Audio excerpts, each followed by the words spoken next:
reports. I am unveiling the plan.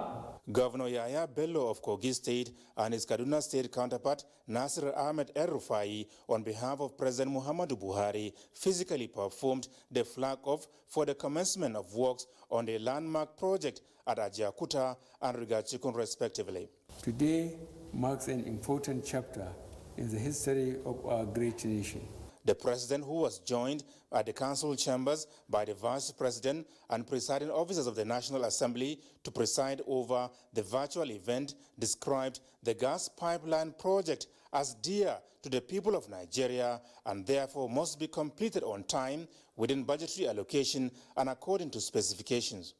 When completed, the Ajaokuta-Kaduna-Kano gas pipeline project will provide gas for generation of power and for gas-based industries, which would facilitate the development of new industries and also the revival of urban industries along transit towns in Kogi State, FCT Abuja, Niger State, Kaduna State, and Kano State.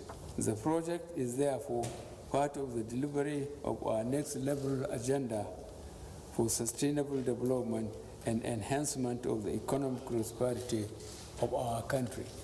President Buhari expressed delight that the nation's domestic natural gas pipeline networks from Rivers, Delta, and Lagos states will now be connected through Kaduna to Kano states, thereby enhancing national security, creating balanced development, and further integrating Nigeria. Consequently, apart from fostering the development and utilization of local skills and manpower, technology transfer, and promotion of local manufacturing, the project also has significant job creation potential.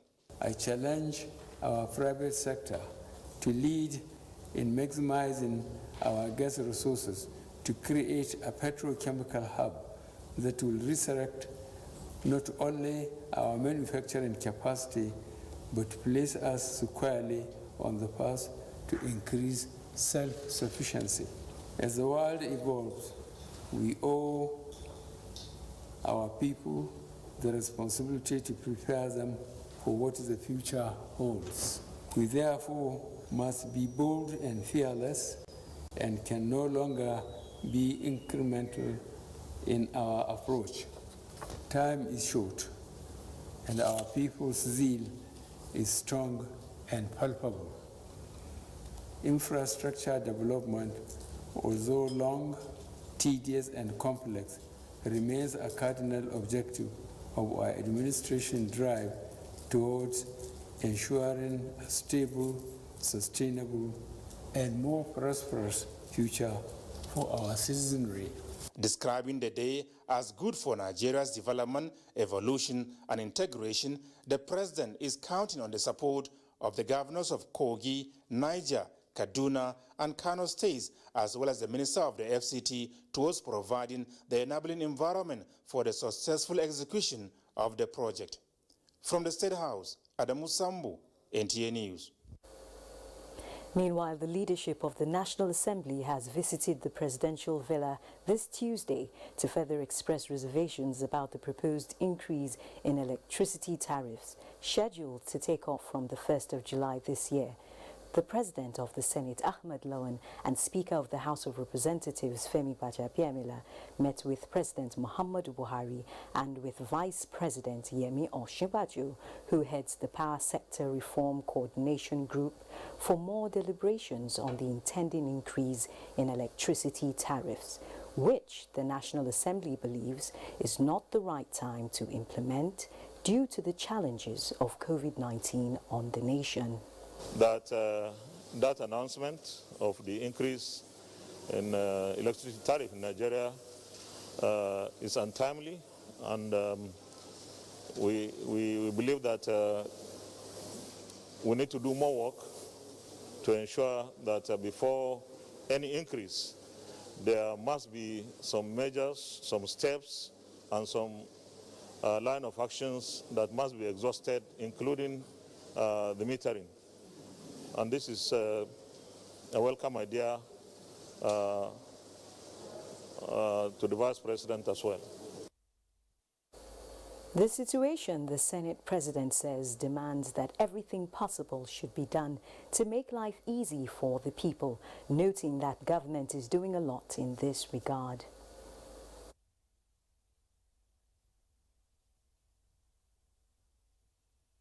Because these are businesses, so they must do everything and anything possible to provide services. It's when they provide services, efficient and effective services to consumers, that they can make money. But in the process, as a government, we too must ensure that we discharge our obligations as provided for in the share purchase agreement signed. And once we're able to achieve that, we would have a better situation in the power sector in Nigeria. It's doable. It has happened elsewhere. It is not at this time that we will be increasing electricity tariff. Yes, there may be a need, but there must be timing. That's the work of the parliament, to help, to assist, to work together and have a symbiotic relationship with other arms of government and with the people. And to National Parliamentary Day, we're the closest to the grassroots, we're the closest to the people. We feel the pulse, we hear them, we see them, we understand them.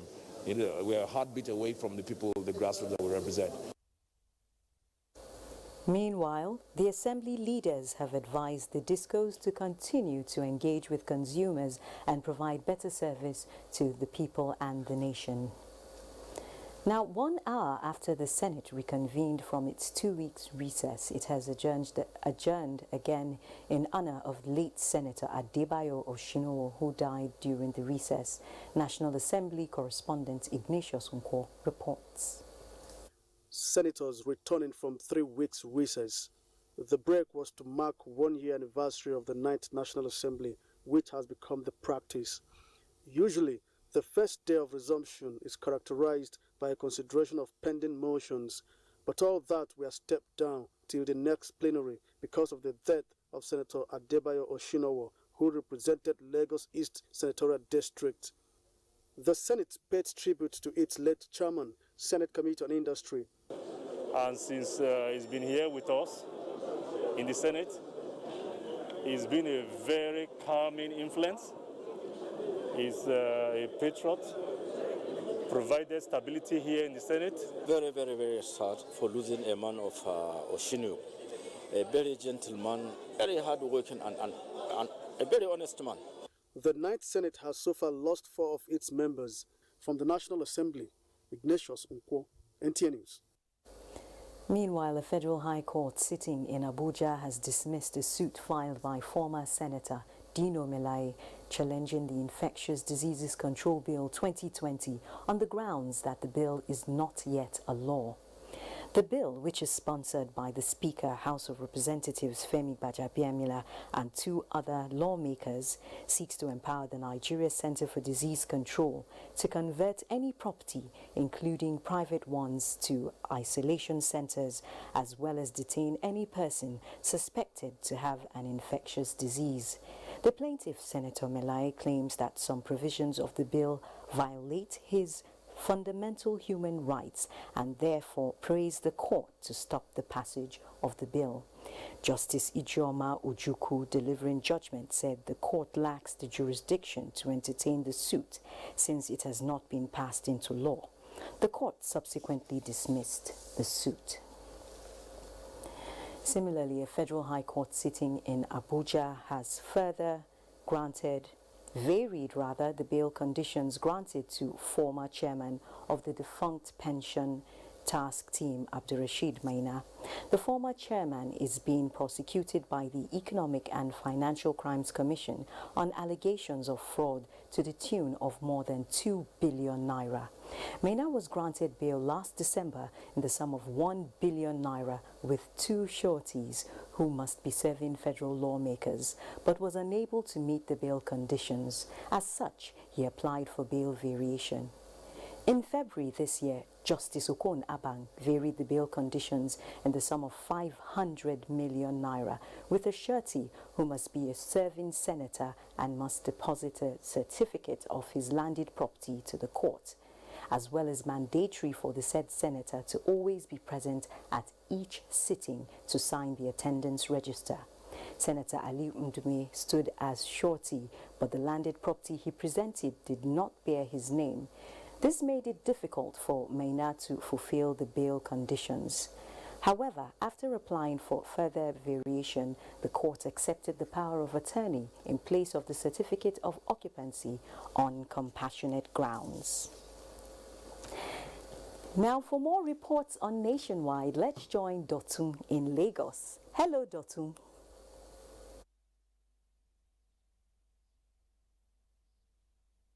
Thank you, Najatu. As Nigeria enters another phase of extension of eased lockdown, there is an emphasis on the need for people to take ownership of their lives by adhering to laid-down regulations and allow government to face the critical task of repositioning the economy. Michael Olaleye reports. It's more than 120 days since Nigeria recorded its index COVID-19 case, and figures have continued to grow geometrically, with coronavirus cases presently put at more than 24,000. The task to flatten the curve is huge, but the Presidential Task Force on COVID-19 continues to offer precise guidelines in slowing the pace of transmission. With the extension of the second phase of the eased lockdown, the mandate before the task force is how to maintain a balance between safety and livelihood, which informed the decision to remove ban on interstate transport services under strict compliance with safety guidelines. But I believe that, moral suasion will be better for us. Let fleet operators, or individual operators, adhere to this guideline as provided by the PTF. Let's ensure that we fill our buses only up to 50%. That way, we'll also be saving lives. Respondents described the reopening of schools to allow students in graduating classes resume to prepare for examination as a child of necessity. We should just sit out, discipline ourselves. It's killing everybody. You can imagine staying almost 3-4 months, no income, no nothing, just spending whatever little savings you have. It's not everybody that can stand it today. They should naturally wear their mask with their hand sanitizers so that they will be protected as much as possible. So once that is put in place, I think it's high time we allow them to move in and then finish their academic pursuit. While the federal government continues to map out strategies at curbing the spread of the coronavirus, it is imperative for Nigerians to take responsibility by observing NCDC laid-down protocols. In Lagos, Michael Olaleye, NTA News. The Lagos State Police Command has paraded violators of the ban on interstate travel. Ajaokuta-Kaduna-Kano, who was at the police headquarters, reports that the Commissioner of Police, Ajaokuta-Kaduna-Kano, sounded a stern warning to commercial bus drivers who flout the rule. A total of 179 persons comprising drivers and their passengers were apprehended by the police. The passengers were headed for Abuja, Kogi, Jos, Port Harcourt, Imo and Yola, while others were caught on their way from Ogun to Lagos. I didn't just start up and travel like that. I called the park first. They said yes, they were moving. They had a pass. But 4 months now, they never pay me salary, so I don't have anything. That's why I want to travel back. Some of the passengers who declined camera interview argued that they were commuting within the state before they were arrested. Commissioner of Police Hakeem Odumosu, who condemned the actions of the violators, enjoined the leadership of motor parks to ensure that commercial drivers obey the rule prohibiting interstate travel, stressing that all hands must be on deck to stop the spread of COVID-19. This ban of interstate transportation is in force, and we shall not relent to enforce this federal government directive until otherwise directed. So I'm appealing to people to simply comply. To obey is better than sacrifice. All the 179 violators were later conveyed in Black Maria vehicles to be arraigned at the Lagos State Special Offences Mobile Court in Oshodi. In Lagos, Adeola Komiakiri, NTA News. The Nigeria Customs Service Western Marine Command in Lagos has destroyed seized cannabis sativa weighing more than 10 tons with a duty-paid value of 1.2 billion naira. The Comptroller Oluboyega Peters said the seizure was made possible by tip-off, surveillance and effective monitoring by the officers and men of the command. Ambolade Salami reports. The federal government over the years has not relented in its efforts to implement various policies and programs towards reducing the rate of drug abuse and narcotics in the country. The effect of engaging one of its arsenals in controlling the menace resulted in this record-breaking seizure made by the customs. The destruction of the hard substances, Controller Peters said, further attests to the federal government drive at curbing circulation and abuse of illicit drugs. And then it took the officers 3 nights on the IC to get this. For them again, we have told them we have changed our system because what you are getting from the management, it's excellent. And you can see as an example today, this is the largest seizure on this type of drugs so far made by Nigerian Customs Service. And this will go along in serve as a deterrent to all those who will be the smugglers. Just as the federal government takes further step to make drug peddlers jobless, parents are expected to complement these efforts through proper monitoring of their children and wards. And we continue educating our people. We say no to smuggling. As the battle against illicit drugs rages, stiffer punitive measures are being recommended for drug peddlers and abusers to reduce the growing numbers of users. In Lagos, Abolade Salami, NTA News. And that's it from here. Nationwide continues after the break. Do stay with us.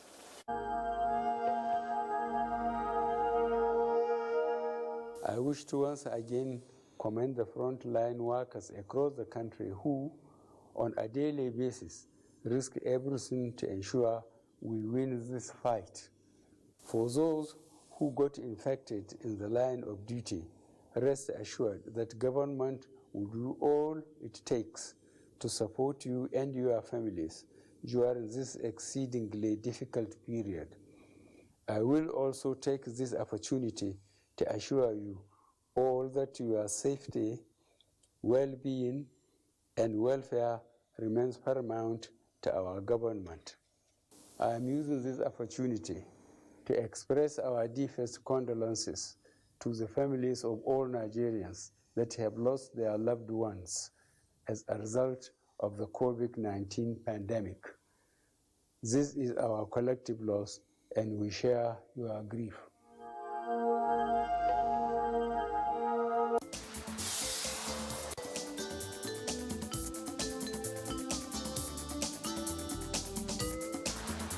Tuesday Live this week, job creation in the face of COVID-19. What are the mechanisms in place in creating sustainable jobs for economic development? What are the envisaged challenges, prospects and projects? Join us on NTA Tuesday Live at 10:30 p.m. Don't miss it. Wetin be this coronavirus thing? Na true? You see this coronavirus, wey be COVID-19, na the whole world palava. And e don dey kill many people for China, Italy, UK, US, Spain, and even for other countries dem. Okay, wetin come be the reason wey dem say make everybody tanda for house? Na because if e dey waka pium go carry am from person wey don get am, you go carry come give your family dem. Na so the thing take dey kill other people for other countries. Okay, wetin come be that social distancing sef? You see social distance? Now make we no come close because this thing na from air and touch now we dey contact am. We suppose dey at least 6 foot away from each other every time.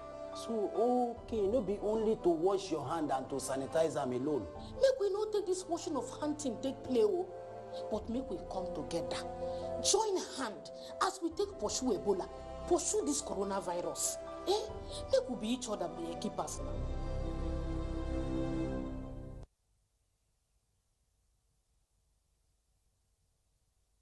We have observed the lockdown. We have practiced the measures in order to curb the spread of the virus, but we can do better. The coronavirus spread is increasing daily, and only together can we cut down the numbers and defeat the spread of the virus. Remember, COVID-19 is not a death sentence, and a recovered patient cannot spread the disease. Do not stigmatize. Do not hesitate to report any case, or if you have come in contact with anybody that has been infected with COVID-19. If you have cough and fever, please stay at home and call your state hotline. Find state numbers at www.covid19.ncdc.gov.ng. Remember, it is for your own good and for the good of every Nigerian. Let us do better and defeat the virus. Together, we can do this. This message is brought to you by the Nigerian Television Authority, NTA, Africa's largest television network. Manchester United welcome Bournemouth to Old Trafford as they look to continue their decent start to Project Restart. Will they take all 3 points, or will Bournemouth throw a spanner in the works? Find out this Saturday on NTA from 2:30 p.m. as Manchester United take on Bournemouth on Premier League Live. Premier League Live is brought to you by Access Bank and Babai Jebu.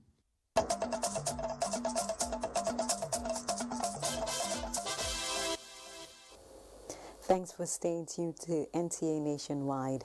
566 new cases of COVID-19 have been recorded in Nigeria. In the figures released late Monday, 29th June, by the Nigeria Center for Disease Control, NCDC, Lagos State has the highest with 166 cases. Oyo has 66, Delta 53, Ebonyi 43, while Plateau has 34 cases. Other states on Monday's list include Ondo with 32 cases of the virus, the FCT 26, Ogun 25, Edo 24, Imo 15, Bayelsa 13, Benue 12, while Gombe, Kano and Kaduna have 11 cases each. Osun State has 8 cases, Nasarawa 7, Borno has 5, while Katsina and Anambra have 2 cases each. So far, 25,133 cases of COVID-19 have been confirmed in Nigeria, with 9,402 discharged, while 573 deaths have been recorded. And as more sectors of the economy reopen on account of the lockdown extension, risk communication, community engagement and behavioral change have been identified as powerful tools in fighting COVID-19, especially with the current surge in community transmission. This was the consensus on Good Morning Nigeria as when experts discussed the latest COVID-19 guidelines. Ekimini Williams reports. Not possible to do a generalized lockdown of the whole country again. That would be very difficult not only to implement, but it will also be very damaging to the lives and well-being of the country. So we have to look at alternatives. In line with the next phase of the gradual relaxation of lockdown to curtail further spread of COVID-19 and to balance the health and wealth of citizenry, education, aviation and transportation sectors of the economy will resume services as soon as practicable. Guest on Good Morning Nigeria stressed the need for more testing centers and sample collection sites in each senatorial zones of the states. Knowing fully well that the state capitals are where electricity is better, internet facilities are better, and other things that you need to make a laboratory functional, there is no harm in having more than one in the state capital. The testing and the confirmation of the results, and this is becoming a big problem. The turnaround is such a big problem. People will go, okay, they get tested, but the result doesn't come back early. It comes back 3, 4, 5 days. Like some of those that died in the last 2 days that I know, they took their sample, they tested them, they were very worried, their family said this could be COVID. Before the result came, they are dead. They attributed the rising number of cases to citizens' lack of compliance to the NCDC protocols, which may be as a result of lingering disbelief in some quarters of COVID-19's existence. The guests suggested that government should make public proof of treatment centers and the victims of the virus, as this will encourage public cooperation and compliance. We should now start emphasizing using organizations like the National Orientation Agency, Federal Ministry of Information, State Ministry of Information should be empowered. This is the time to really empower them to go back to how to reach the communities through the leaders, religious leaders, doing this local campaigns and talking to the people. We used to have what they call majigi in Hausa. The whole idea of the risk communication, we have failed in that regard, namely that the average Nigerian does not believe that COVID-19 is real, and that is really a problem. If we had dramatized some of these things like what was mentioned, and they see it on television and see it in real life, they would have been able to know that people are dying, and people are dying daily. Chairman, Imo State's Task Force on COVID-19, Professor Morris Iwu, who joined the program from Imo State, expressed skepticism over the level of compliance to physical distancing and face mask protocol that can be achieved in the road transport sector. He called on state's task force teams to ensure enforcement of the guidelines in this sector to stop the spread. In Abuja, Ekemini Williams, NTA News. Thank you, Ekemini. Meanwhile, an appeal has been made for the re-engineering of the legal department of the Foreign Affairs Ministry to work closely with the Justice Ministry for the prevention of delayed justice for offending foreign nationals in Nigeria, as this gives the country a negative image. Country head and official representative of the International Human Rights Commission, Ambassador Friday Sani, emphasized this at the presentation of plaques and face masks to the Minister of Foreign Affairs, Jeffrey Onyema. Oyeyemi Ajayi was there for NTA. This presentation by the International Human Rights Commission to the Minister of Foreign Affairs is in appreciation of the role of the ministry in the fight against COVID-19, as well as its prompt response in the return of stranded Nigerians abroad. But another message brought to the fore is in the area of better human rights protection of Nigerians abroad. International Human Rights Commission will not be in support of foreign nationals committing an offense and not to be arrested in Nigeria. But the way and manner the process should take place, it determines the way our Nigerians in the diaspora will be treated in the country they found themselves. Human rights is something that this country, our president, values very highly, and it's very much part of our foreign policy, and this has been shown by the way the government has bought into and supported all the international institutions.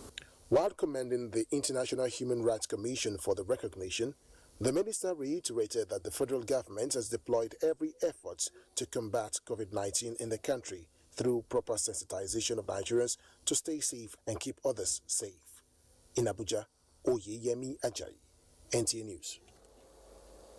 Now, travelers might be interested to know that following the announcement by the chairman, Presidential Task Force and Secretary to the Government of the Federation, Boss Mustafa, on Monday on the extension of Phase 2 of the ease of lockdown and subsequent lift of the ban on interstate movement, the Corps Marshal, Federal Road Safety Corps, Dr. Popoye Oyeyemi, has stated that the lift is not a warranty for reckless driving and overload or vehicle overload. In a statement by Bisi Kazim, the Corps Public Education Officer, the Corps Marshal, who strongly re-emphasized the permission of movement of vehicles across state boundaries only outside curfew hours with effect from 1st July, ordered commanding officers to ensure that motorists are made to observe all safe driving ideals and guidelines on physical distancing in the vehicle and the use of face masks. Kazim also revealed that the Corps Marshal's order to commanding officers is to ensure the full utilization of the workforce through effective deployment of personnel to arrest without hesitation any motorist who contravenes the national orders by overloading their vehicles, violating directives on interstate travels beyond curfew hours, and compulsory use of face masks. This is Nationwide on NTA. Let's go over to Sokoto, where Asma'u is standing by with more reports. Thank you, Najatu. Good evening and welcome to Sokoto. Sokoto State Government has received rescued kidnapped victims from Zamfara State.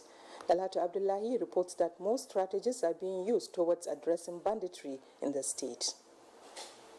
The 17 kidnapped victims were handed over to Governor Aminu Waziri Tambol at Government House, Sokoto, by the officials of Zamfara State Government. They were rescued by the Joint Security Operatives as a result of an intelligence information by a patriotic citizen. On arrival at Sokoto, the victims were examined by medical personnel and found fit to reunite with their families. I pray that that shall be the same with the rest of our brothers and sisters that are under captivity by these criminals.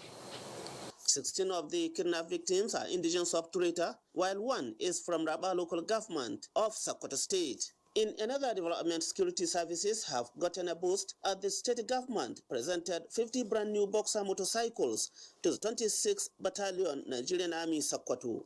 The gesture is to scale up the quantum of assistance to the security agencies to enhance operations. So the state government purchased these motorcycles, assembled them, and is releasing them to the Nigerian Army to enhance the operations.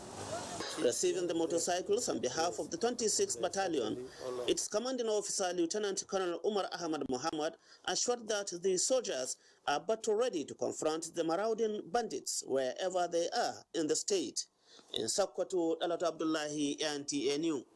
Kebbi State Government has assured victims of recent windstorm disaster in Birnin Kebbi Metropolis of immediate government support.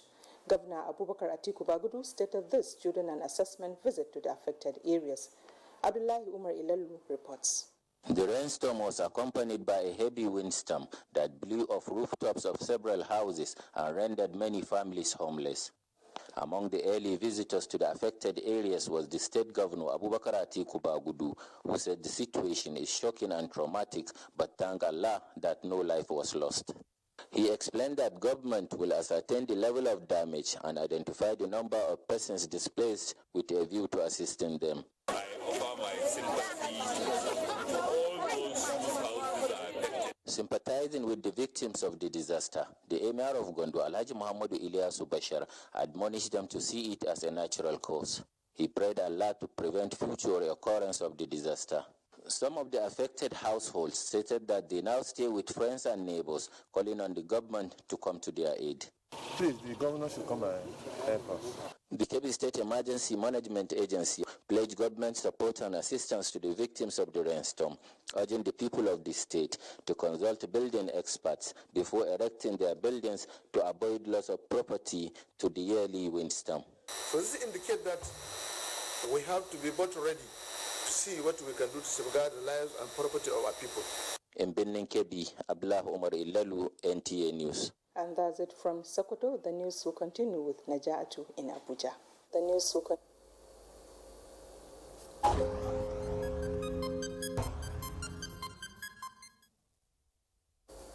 Welcome back to our Abuja studios. Now, reports just reaching us say that Governor Oluwarotimi Akeredolu of Ondo State has tested positive for COVID-19. The governor, who is on isolation, spoke in a short video urging Nigerians to follow guidelines. My good people of Ondo State, it gives me great pleasure to address you at this moment. I had malaria a few days ago and was treated. I did get over it. And as at the time, we had a party neck, and my colleagues called on me. I spoke with one of them who felt that, look, malaria should not be just treated lightly, but that I should go ahead and have a test for COVID-19.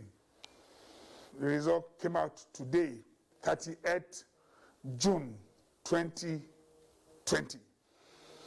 and I tested positive. But I am asymptomatic. I'm not feeling sick, neither am I feeling hot in any way. But my doctors have decided that I should take the normal treatments and self-isolate. I believe that supervised home management will be ideal for me for now.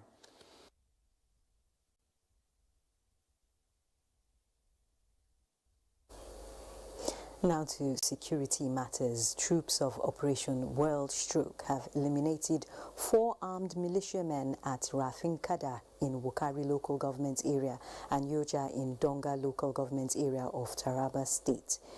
A statement by the coordinator, Defense Media Operations Major General John Enenche, indicates that the troops achieved this under Operation Accord.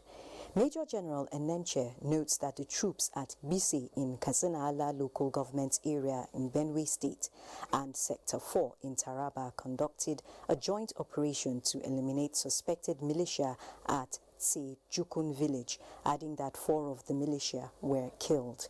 Similarly, troops responded to a distress call in Zakibiam and apprehended a kidnapping kingpin who is currently undergoing interrogation. Meanwhile, suspects who kidnapped and killed a medical doctor together with his son and a friend are among 27 suspects paraded by the Nigeria police force in relation to various criminal offences. Francis Form reports that the suspects were arrested by operatives of the IGP's response team. Despite collecting a ransom of 7 million naira from the victim's family, in addition to 500,000 naira check from the victims were killed by the gang. There are 2 key suspects involved. Ghana, who has been on a wanted list for a very long time, and Tenor. Tenor, Ghana, wherever you are, your days are numbered because we will get you. Adakole Oguche, Okopiola, and Atta Christopher conspired with Matthew Jerome, a kidnapped kingpin, to kidnap Victoria Agbo and Nike Francis, and later killed Victoria Agbo. That woman that is asking me to go and kidnap is a woman that has helped me a lot. This gang specialized in attacking residential homes within the FCT, using carjack to bundle burglary to gain access.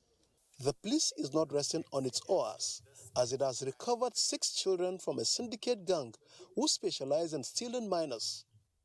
3 have been reunited with their families. The police say it is unable to trace the identity of the parents of these 3. Family members who might have lost any of their own or whose children or child might have been stolen, to come up and take a very close look at these children. Items recovered from the suspects include 6 AK-47 rifles, 3 locally fabricated pistols, 2 den guns, 55 rounds of ammunition, 4 empty magazines, 1 laptop, and a Toyota Corolla car. In Abuja, Francis Form, NTA News. Similarly, operatives of the FCT Police Command on Tuesday morning reacted to a distress call on radio alleging the enslavement of some Nigerians by a Chinese couple at the Utako area of the territory.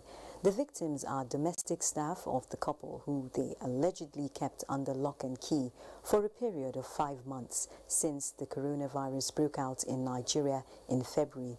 Ilyasu Unutu Yakubu tracks the story. It was tense for hours since the news broke out this morning of the ill treatment being meted out to Nigerians by these Chinese expatriates since February this year. But the operatives of the FCT Police Command swooped in immediately the news broke out to, secure the environment and take charge of the situation. Several efforts since we got here to get the Chinese expatriates to follow the police operatives to the command have been abortive. The Chinese expatriates have just refused to follow the police operatives from here to the FCT Police Command. Eventually, persuasion paid off, and the Chinese nationals agreed to follow the police operatives. But on getting outside the premises, another drama ensued, with the suspected couple not wanting to come along again. Then, the overwhelmed victims began narrating their tale of woes. I don't mind. Let me go for some people. See this one. In the sea. You come out, go buy drugs. Come back. Go back. The FCT Police Command is yet to make an official comment on the development as at the time of filing this report. In Abuja, Iliasu Onoto Yakubu, NTA News. Adebola is standing by in Ibadan for more reports on Nationwide. Hello, Adebola.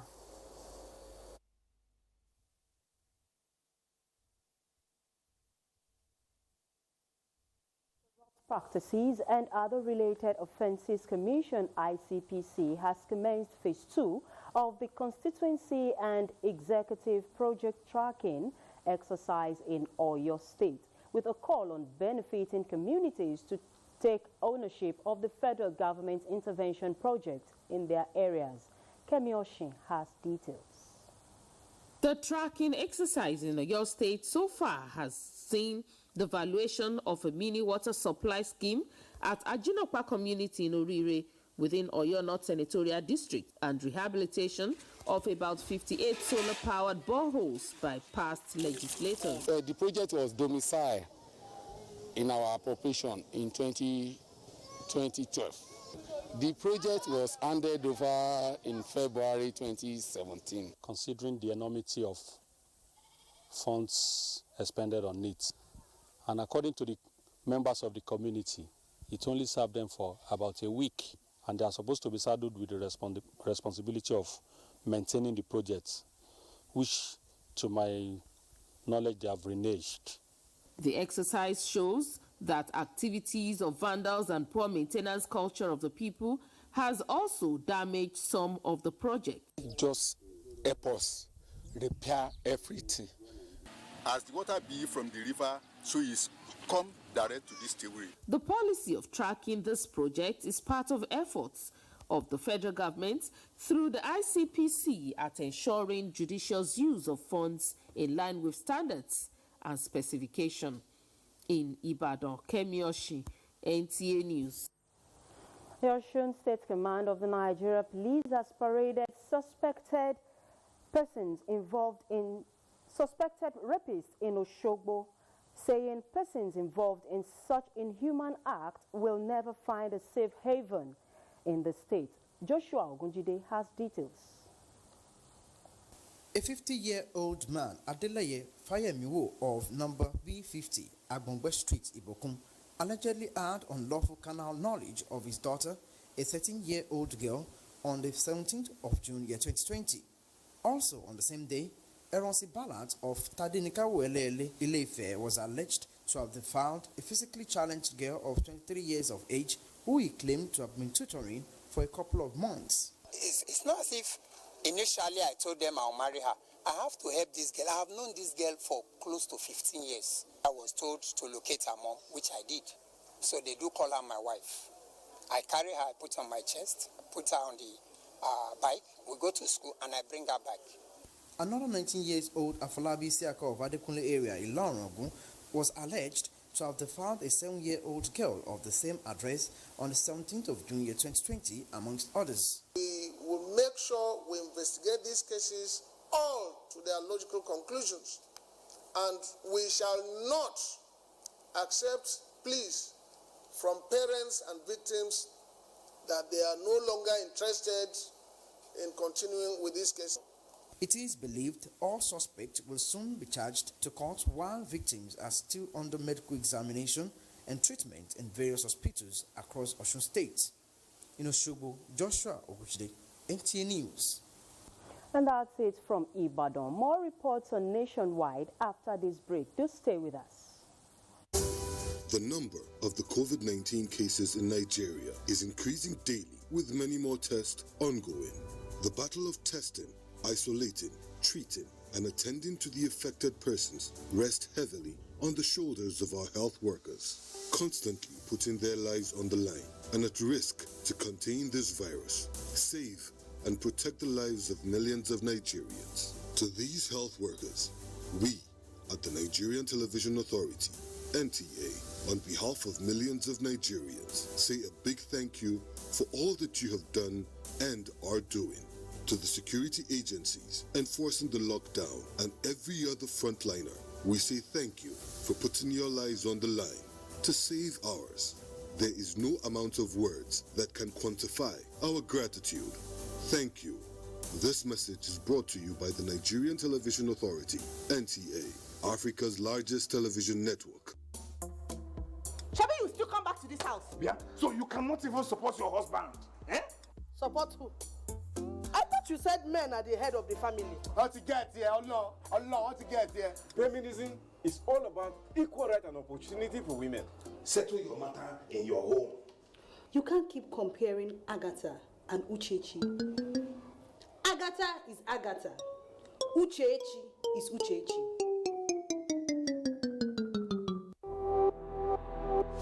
Now believe this Koroti.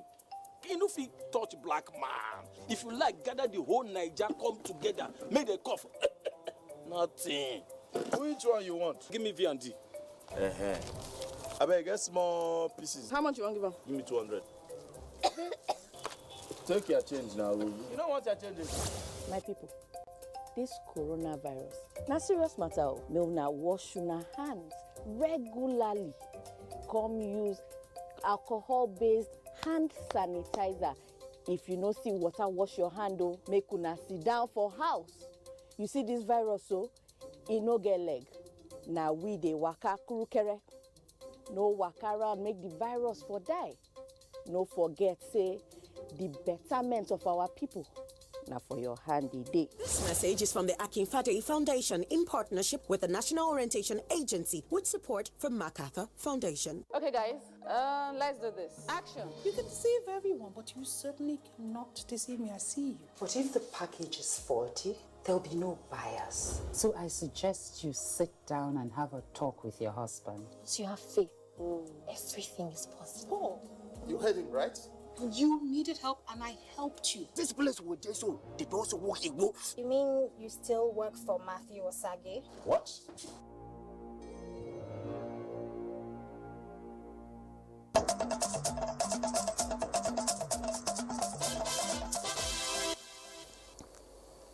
Thanks for standing by, and Chinenye is in Enugu with the next set of reports. Hello, Chinenye.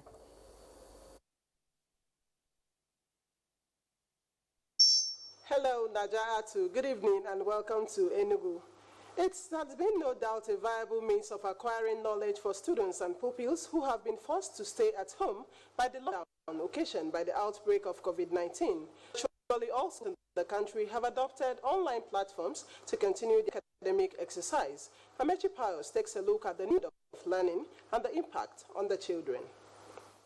In the last 3 months, most schools have adopted electronic platforms to ensure a continuation of academic activities to keep students and pupils busy during the lockdown. Although not completely a new form of learning, most students are grappling with the various information and communication technology platforms such as iPhones and laptops to continue their education. It's a virtual online platform for some and bulk messaging of classwork from the schools to their students through the WhatsApp messaging app. My school decided to do online classes in order to help students improve their academic work. The online classroom requires a lot of data to connect the students. This places a huge burden on parents, especially indigent ones, who have often complained of the cost of accessing online education. And when you are doing online learning, and you are using the same speed for all categories of students, how can those children flow? Interestingly, parents have become an integral part of this new academic exercise. I don't find it funny buying data. For us to buy these facilities, it's not easy. It's very expensive to maintain.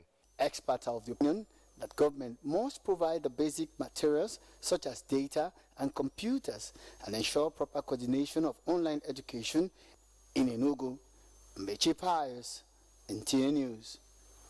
And the coronavirus pandemic has no doubt affected lifestyles and ways of life of so many people. As the fight against the disease intensifies, many lessons which will be taken into the post-COVID-19 world might have been learnt. A cross-section of residents of Enugu Metropolis spoke to NTA News on the lessons the COVID-19 pandemic has taught them. And truly, it has taught us now that everything that every human being requires, how to live his life in a very good manner. Understand that? By the reason of that, you keep an environment very, very neat, even your body. And we have been trying all we can to do whatever we are asked to do. Like most of us, we are keeping to putting on face mask, washing our hands as we do regularly as they told us. The pandemic has shown to all the value of freedom and the need to save. The COVID-19 era also presents opportunity to reevaluate the appropriate goal of business, economic activities, ideologies, and social conventions, as well as the goal of local, national, and international governance structures. So after this, it's an opportunity for Nigeria to reinforce, rehabilitate, construct new hospitals. Most of the respondents are hopeful that life will return to normal once it's defeated. In Enugu, Chidi Okrafo, NTA News. And that is it from here. Najatu is back to you in Abuja for more on Nationwide. Good evening. Thank you very much, Chinenye. And up next is Sports Update with Olumide Eguntola.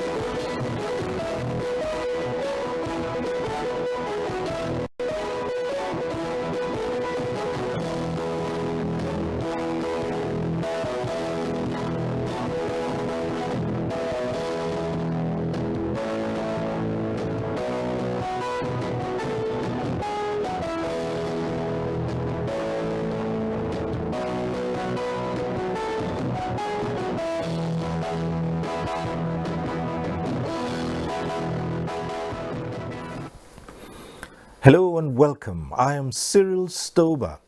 COVID-19 is taking its toll not just on lives, but on livelihoods as well.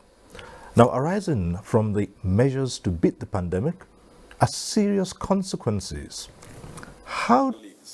I'm trying to just put something on the table and to say after COVID-19, probably it would be a good idea if something was kick-started so that the young people would get back to the game and then put all these, unfortunate things behind them. It's a big blow to the sports. It's a big blow to a lot of youth that look up to Justice Ajana as a mentor, great man, great personality. The 11th edition of Nasiru Ajana basketball tournament held in Okene in 2019. Tamara Ebiwe, NTA News.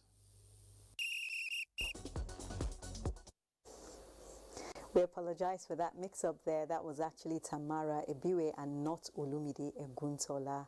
And now that concludes the news on NTA Nationwide. We'll now rejoin the inauguration of the Interministerial Committee on Audit and Stamp Duty. Thanks for watching.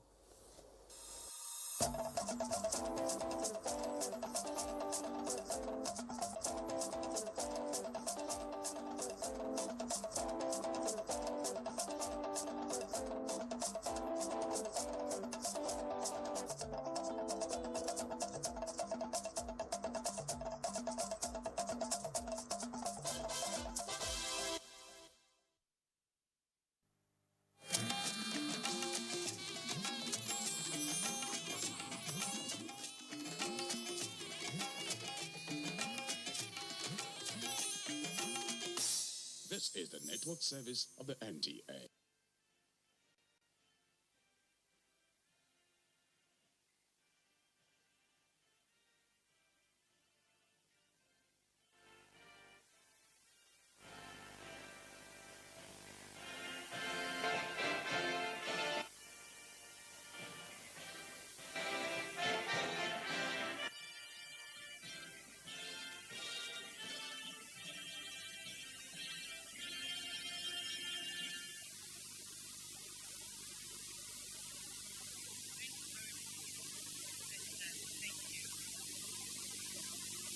We have received this occasion some very important dignitaries.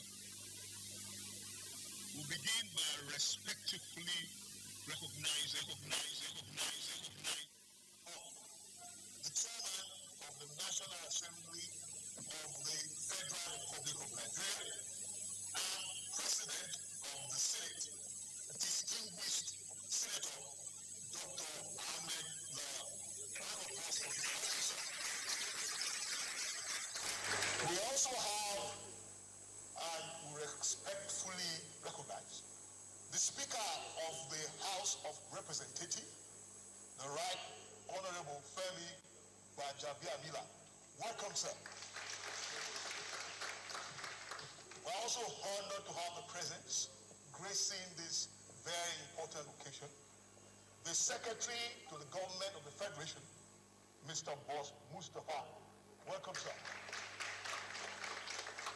We also respectfully recognize the presence, and he's based on his position in the Stamp Duties Act itself, like the Chief Host, the Honorable Attorney General of the Federation and Minister of Justice, Mr.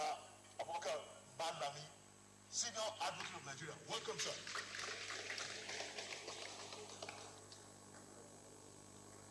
We recognize the presence of the Honorable Minister of Finance, Budget and National Planning, Hajia Zainab Shamsuna Ahmed. You're welcome, ma'am. Other dignitaries here present are the Honorable Minister of the Federal Capital Territory Administration, Malam Mohammed Musa Bello. We welcome you, sir. We go on to recognize the presence of the Honorable Minister of Communications and Digital Economy, Dr. Isa Ali Pantami. We welcome you, sir. We also welcome the Honorable Minister of State for Budget and National Planning, Mr. Clement Agba. Welcome. It's our pleasure to also welcome the Chairman of the Revenue Mobilization and Fiscal Commission, Engineer Elias Imba. Welcome, sir. We will recognize our other dignitaries as we get the information of their arrival. Thank you. So on behalf of the Executive Chairman, Federal Inland Revenue Service, Mr. Mohammed Nami, and the Board of the Federal Inland Revenue Service, warmly welcome you to this event. Thank you very much. A round of applause once again.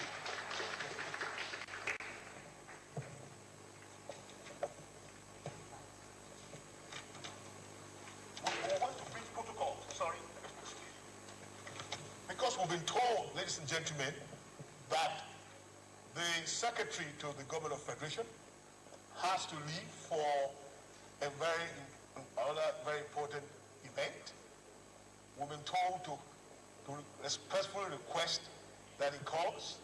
His role is to inaugurate the Interministerial Committee on the audit and recovery of back year stamp duties. We want to call him up, respectfully, Mr. Boss Mustafa, sir, to come and inaugurate the committee. Thank you very much. A round of applause for him.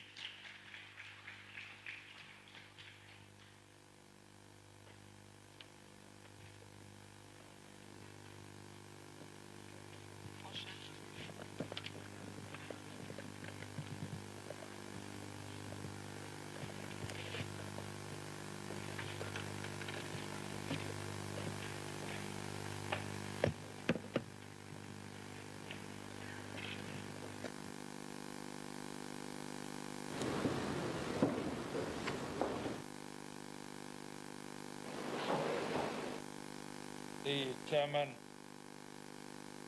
of the National Assembly, Your Excellency, distinguished Senator Ahmed Lawan, the Right Honorable Speaker of the House of Representatives,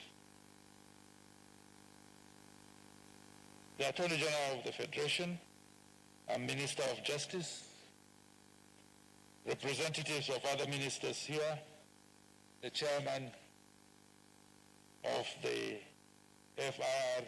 FRCS, distinguished ladies and gentlemen,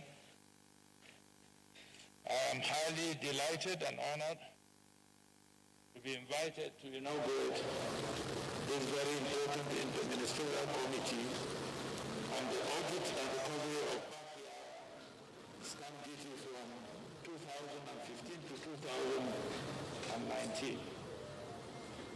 The members of the committee may recall that since the inception of this administration, the government has pledged to Nigerians that it shall leave no stone unturned in its avowed commitment to repositioning the economy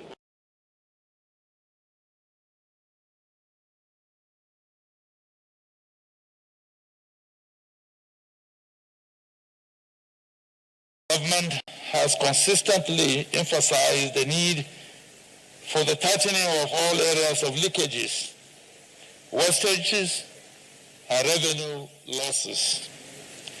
This has become more important now that the projected revenue realizable from all sources available to government as per our 2020 budget estimate is far lower than the projected expenses, leading to a budget deficit of over 5 trillion naira.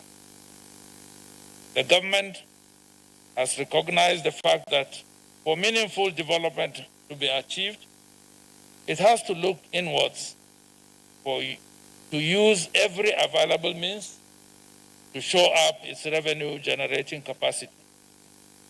For too long, the country has depended on oil as the main cash cow of the economy, even though it is richly endowed with other viable revenue yielding sources.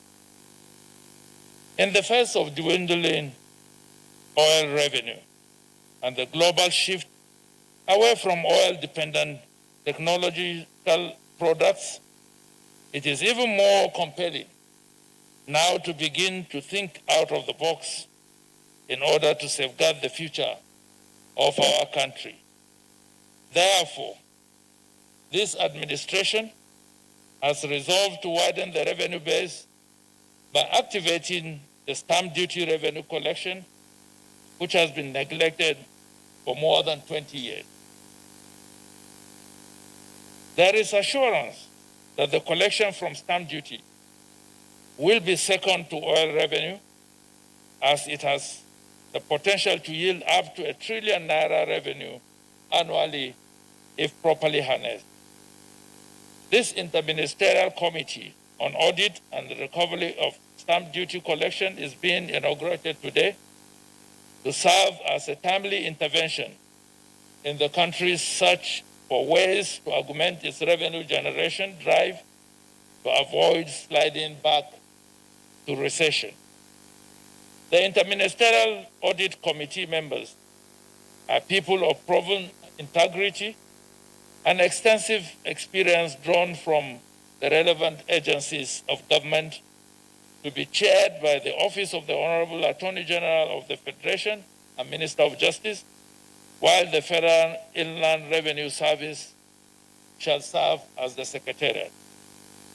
The Interministerial Audit and Recovery Committee, in essence, is therefore expected to judiciously undertake an audit and recover on behalf of government all stamp duties charged from January 2016 to date, but yet to be remitted by the relevant ministries, departments and agencies, money deposit banks, NDBs, and Nigerian Interbank Settlement System, PLC, NIPS, amongst others.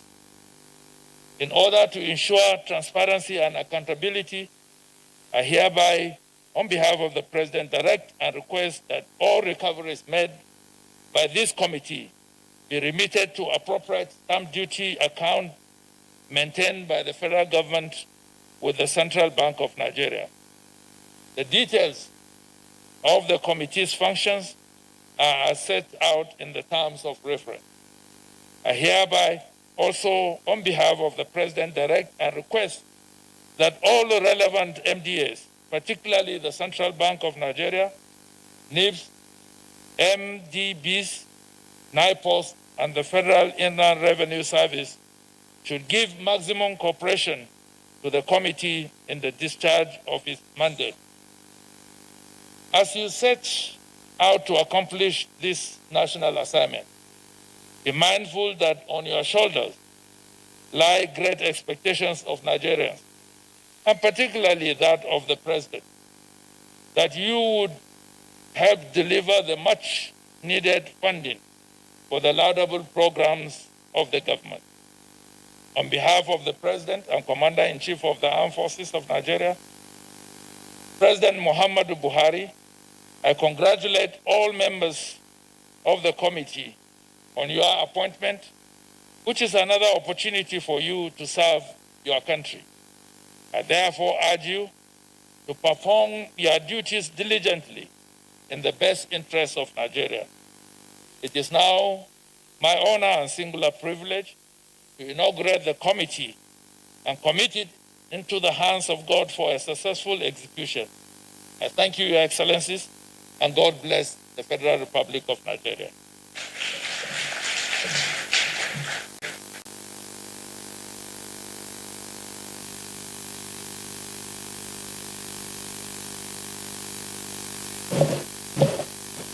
Thank you very much, sir. Another round of applause to the Secretary of the Government of the Federation, Mr. Boss Mustafa. And to the International Committee, the work is cut out. We wish you all the best. We want to just once again recognize some of our very important dignitaries who have been informed are here. We would like to, in a special way, welcome the chairman of the ICPC, Professor Bolaji Owasowe. Welcome, sir. We also have the Director and Chief Executive of the Nigerian Financial Intelligence Unit, Mr. Modibo Haman Tukur. Welcome, sir. We also have representing the Minister of State, Budget and National Planning, Abdurrahman Rajab. Welcome. We also have representing the Chief Justice of Nigeria, Adizatu Mustafa. Welcome, please. We also have representing the Group Managing Director of the NNPC, Mr. Tahir Bunu Amza.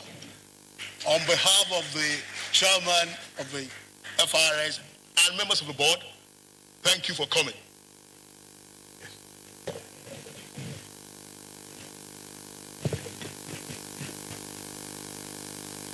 So, distinguished ladies and gentlemen, on this note, we would like to invite the Honorable Attorney General of the Federation and Minister of Justice, Abubakar Malami, Senior Advocate of Nigeria, to give his opening address.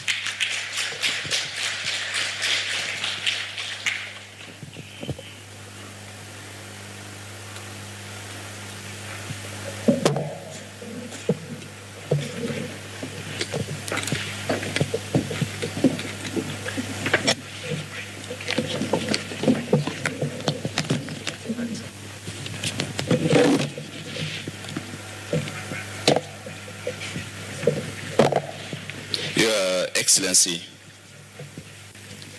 the Chairman of the National Assembly, Senate President,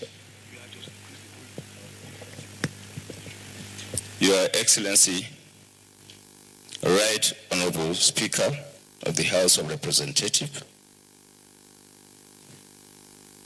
the Honorable Minister of State Finance and National Planning ably represented, the Executive Chairman of the Federal Inland Revenue Service, the Chief Registrar of the Supreme Court here present, the Chairman of the ICPC, Director for NFIU here present, our distinguished guests, ladies and gentlemen.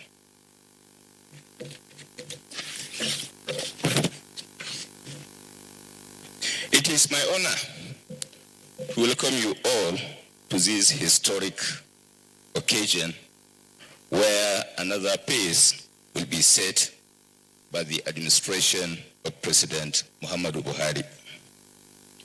Indeed, the setting up of this interministerial committee on recovery and audit of stamp duty is a practical expression of this administration's will to set the record straight.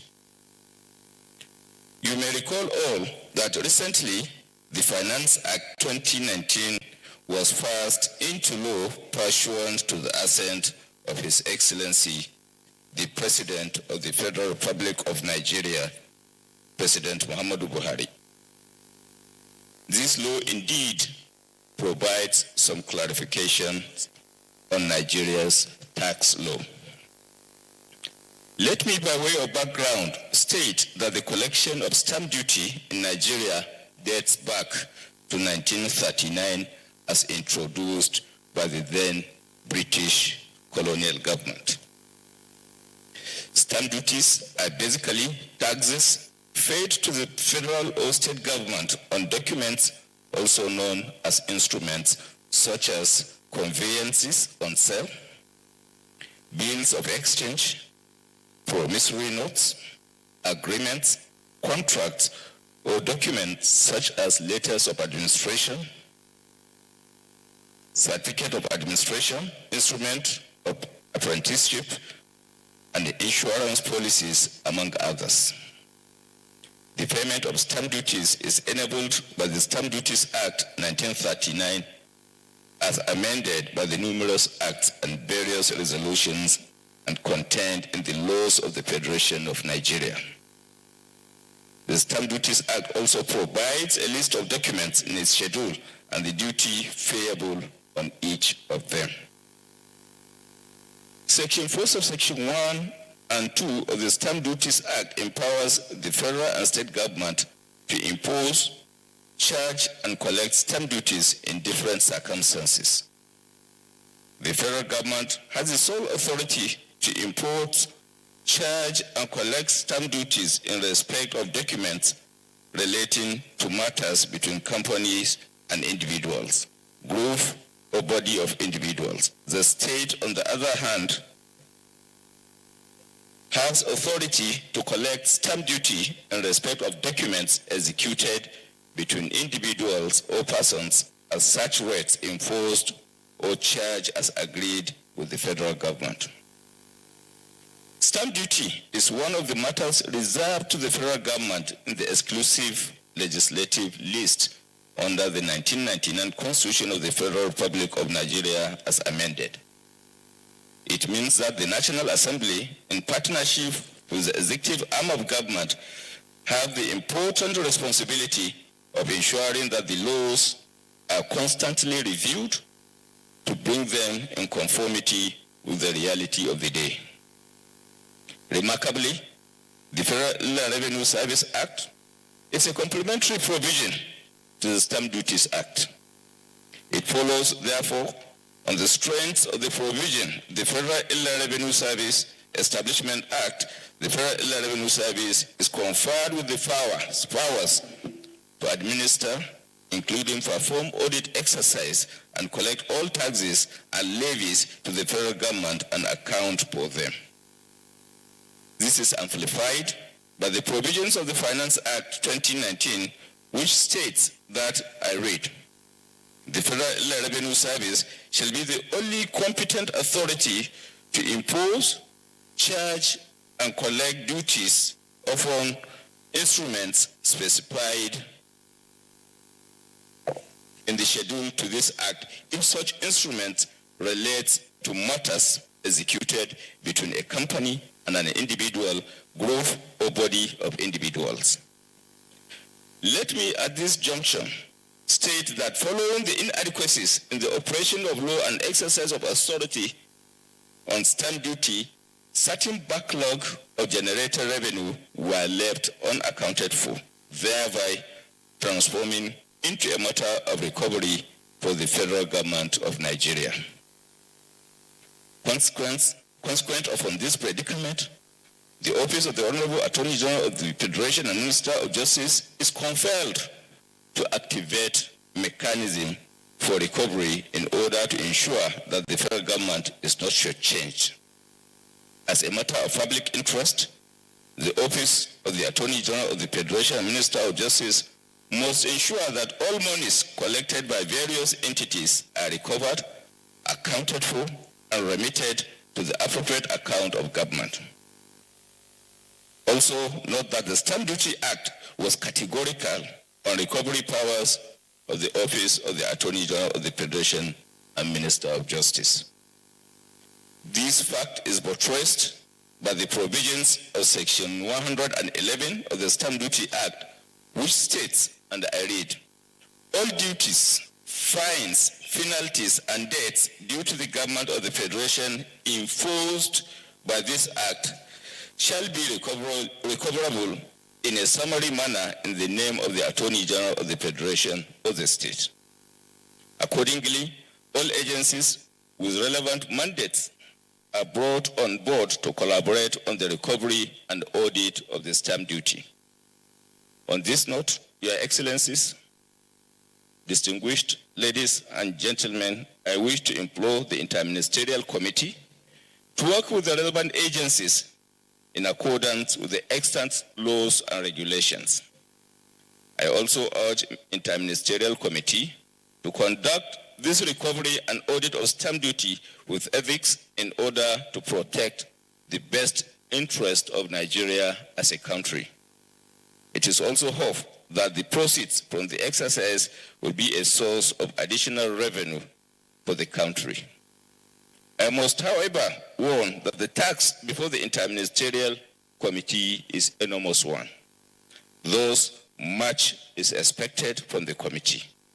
I therefore wish the committee all the best and the guidance and protection of Almighty in discharging their responsibility.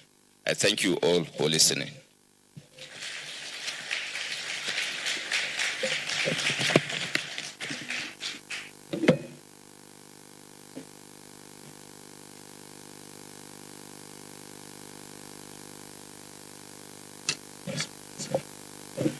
Another round of applause for the Honorable Attorney General and Minister of Justice, Mr. Ajaokuta-Kaduna-Kano. Once again, it's heartening, I believe, to note, especially to this Interministerial Committee, that you have the backing of the Chief Law Officer of Nigeria. When we have legal backing, we tax people feel good. Once again, sir, thank you so much. Let's put our hands together for him. We'll quickly also respectfully recognize the representative of the President of the Court of Appeal, Anafi Ladi Bello. Welcome. Please a round of applause. We also have, and we welcome him warmly as a major stakeholder, the Registrar General of the Corporate Affairs Commission, Ajaokuta-Abubakar Garba. Welcome, sir. We also have the rep of the chairman of the Senate Committee on Finance, distinguished Senator Kayode Ogudunaro. Welcome, sir. Thank you very much.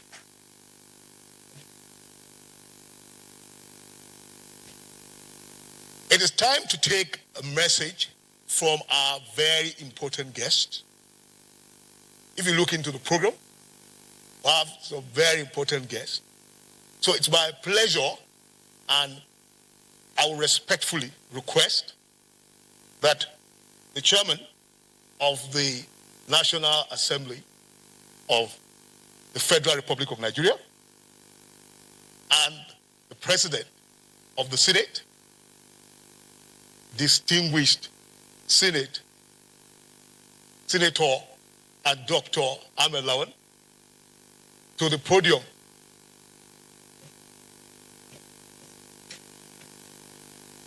I've been asked to defer that.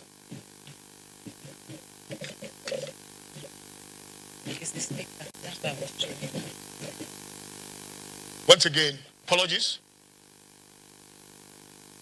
I will respectfully now request for to take the message first from the Speaker of the House of Representatives, the Right Honorable Femi Gbajabiamila. Sir, let's put our hands together for him as he comes to the podium.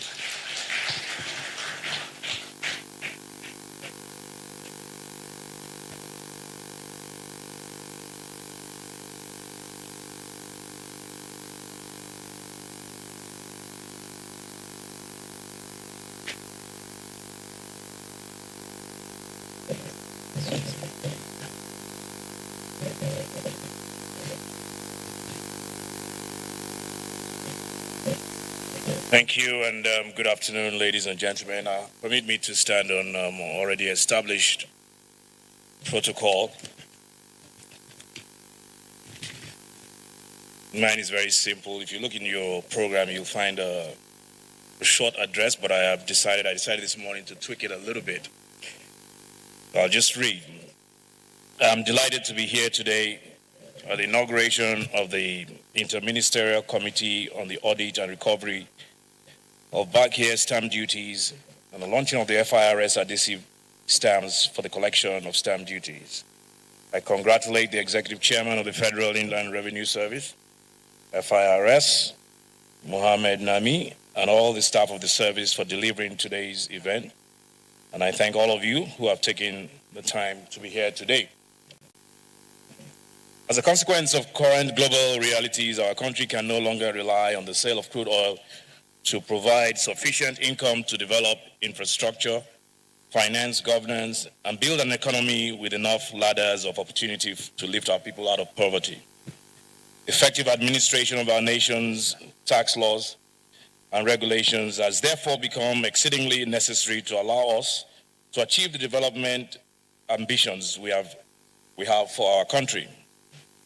This is in addition to ongoing efforts to ensure that we identify and eliminate all avenues for waste and misappropriation of scarce resources. I want to assure all Nigerians that the House of Representatives will continue to collaborate closely with the service to achieve its statutory mandates, as this is a good partnership that serves the best interests of our nation. We will continue to provide support through legislative interventions as may be required to ensure that the service succeeds in its mandate. Let me use this opportunity to restate that the revenue generation of the Federal Inland Revenue Service exists side by side with your obligation to use the instruments of tax policy to promote investment, encourage private enterprise, and spur innovation.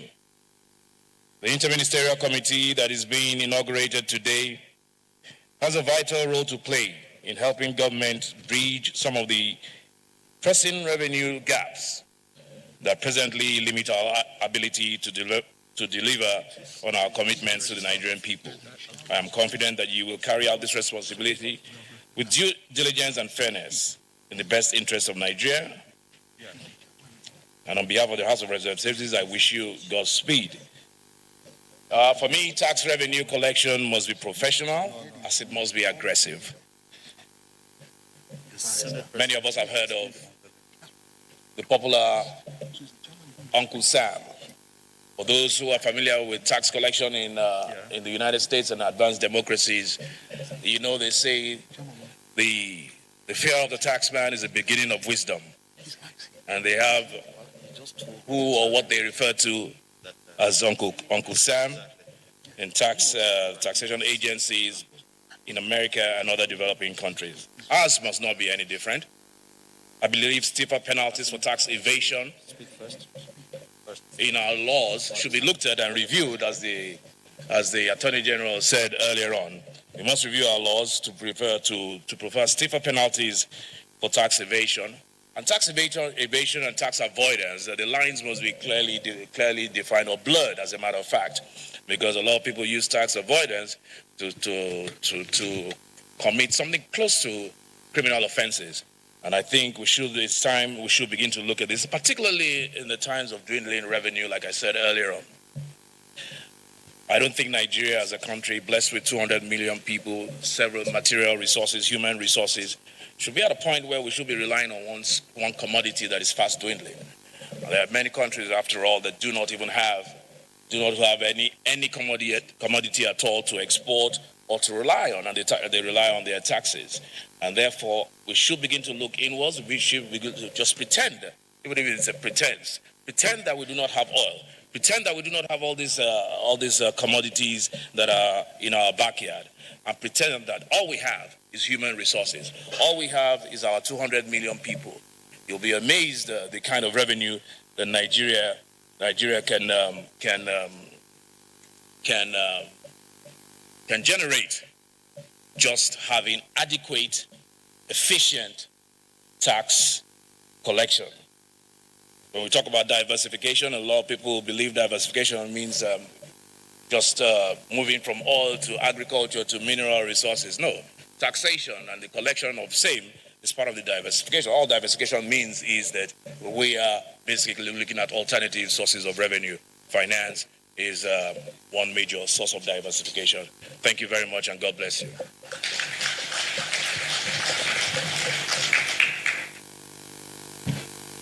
Please, another round of applause for the Right Honorable Femi Gbajabiamila, Speaker of the House of Representatives. Thank you, sir.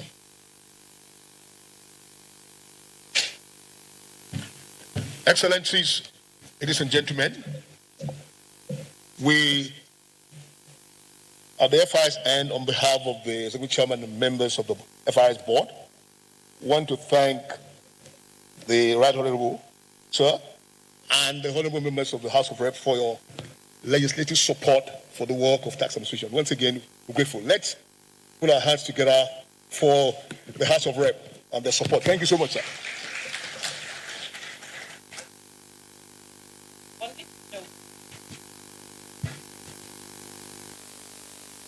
On this note, we would like to now take goodwill messages. And first on our list is the CITN President, Dame Olajumoke Simplis. She's been ably represented. Representative of the CITN President, please.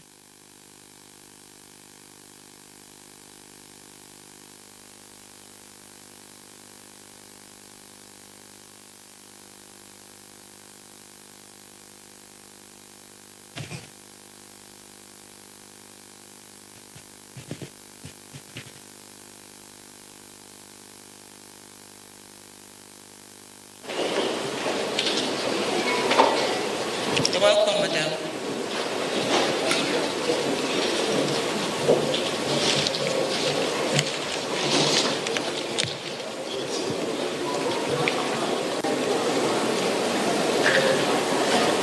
The Chairman of the National Assembly and the Senate President of the Federal Republic of Nigeria, the Speaker of the House of Representatives, the Executive Chairman of the Inland Revenue Service, all other protocols duly observed. My name is Dr. Justina Okoro. I'm here to represent the President of the Chartered Institute of Taxation of Nigeria, Dame Olajumoke Simplis. The goodwill message written by her is presented as follows.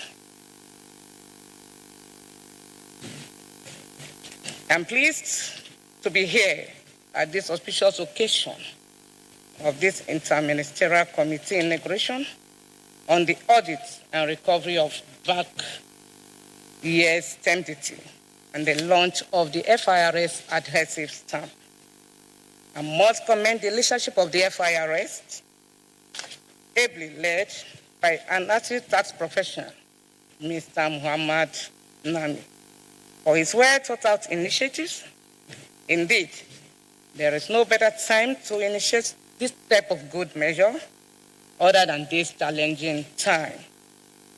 The issue of stamp duties is one that has received poor attention in time past due to the obsolete nature of the legislative framework. However, it is gratifying that the present administration has realized the potential of this revenue source and has taken decisive steps towards harnessing it in order to increase the revenue of the country. The importance of stamp duty as a veritable source of revenue cannot be overemphasized. This was also highlighted in the seminar organized by the Charter Institute of Taxation of Nigeria on current issues in Nigerian taxation, which was held on the 15th of October, 2019 in Abuja, and also in Lagos, respectively. It is important to state that reform of the Stamp Duties Act is one of the key achievements of the Finance Act 2019 and is capable of redefining stamp duties administration in Nigeria. The initiative that is in the audit and recovery of the past year's stamp duty is a laudable step. In fact, it is long overdue, given the obvious gaps in administering stamp duties in recent past. It is our expectation that the exercise will be far-reaching, not just to the recovery of revenue, but towards ensuring that a good foundation is laid for better administration of stamp duties in the future. May I also convey the best wishes of the Council and members of the Chartered Institute of Taxation of Nigeria on the launch of the FRS adhesive stamp. It is a commendable move, which reflects the quality of leadership and thinking of the Federal Inland Revenue Service. This initiative will enhance the awareness and, by extension, improve the level of tax compliance in Nigeria. As Nigeria braces towards implementing measures that will mitigate the impact of the COVID-19 in our economy, we commend the federal government for taking proactive measures, particularly the recent approval of the Nigerian Economic Sustainability Plan by the Federal Executive Council. This is a right step in the right direction, and we do expect that the implementation of the measures proposed in the plan will be pursued for great results. We will remain hopeful that Nigeria will emerge more prosperous and resilient with decisive policies and steps such as those that we are witnessing today. Thank you for your kind attention. Dame Gladys Olajumoke Simplis, 14th President and Chairman of Council, Chartered Institute of Taxation of Nigeria. Thank you for listening.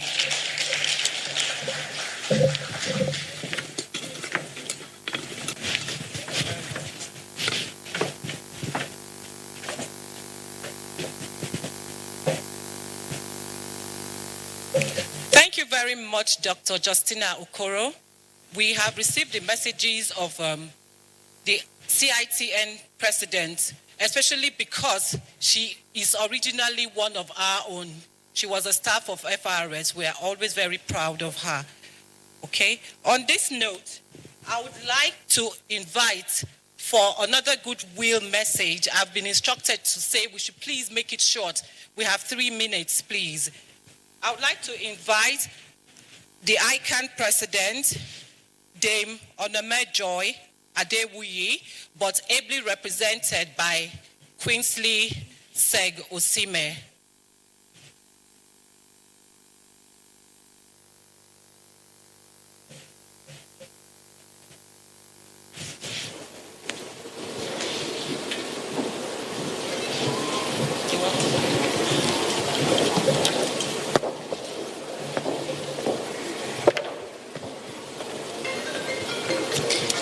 My name is Queensley Segosime, member of the governing board of the Institute of Chartered Accountants of Nigeria, representing the ICANN president, Madam Dame Onome Joy Adewuyi.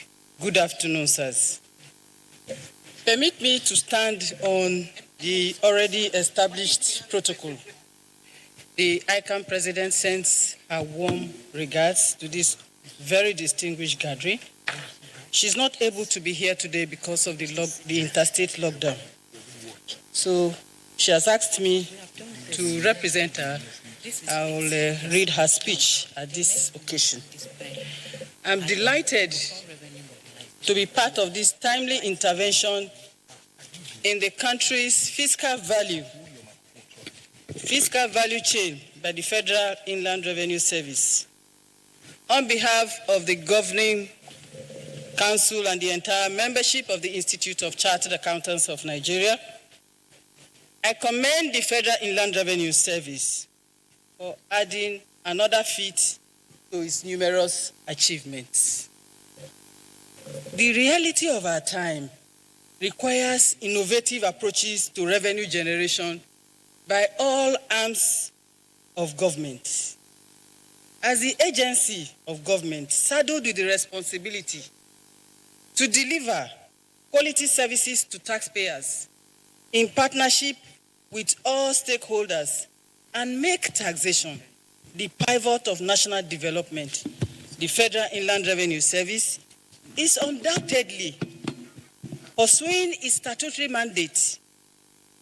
This has been demonstrated again today with the inauguration of Interministerial Committee on the Audit and Recovery of Back Years Stamp Duty and launch of FRS adhesive stamp. At ICANN, transparency is one of our core values, and we are willing to partner and support initiatives aimed at promoting revenue generation and effective management of public resources. We are confident that the Interministerial Committee that has been inaugurated today, would work conscientiously at achieving its terms of reference within the shortest period.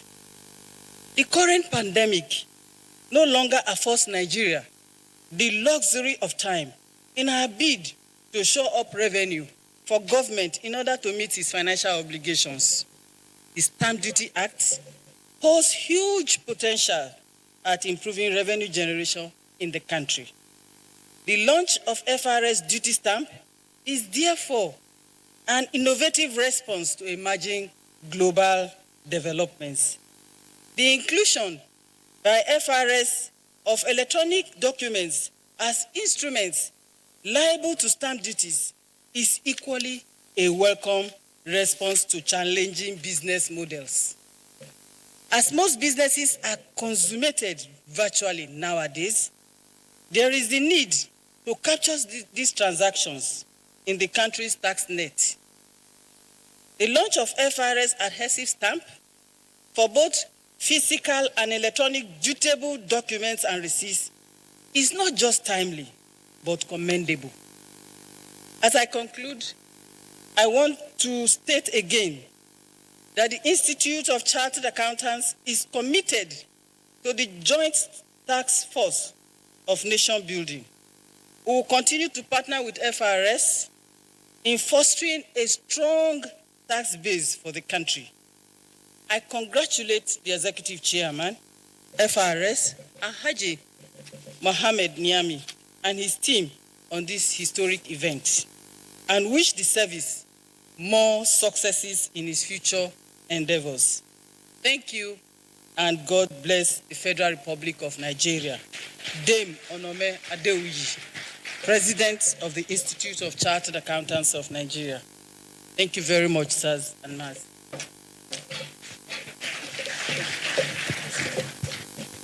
Thank you very much, Queensley Segosime.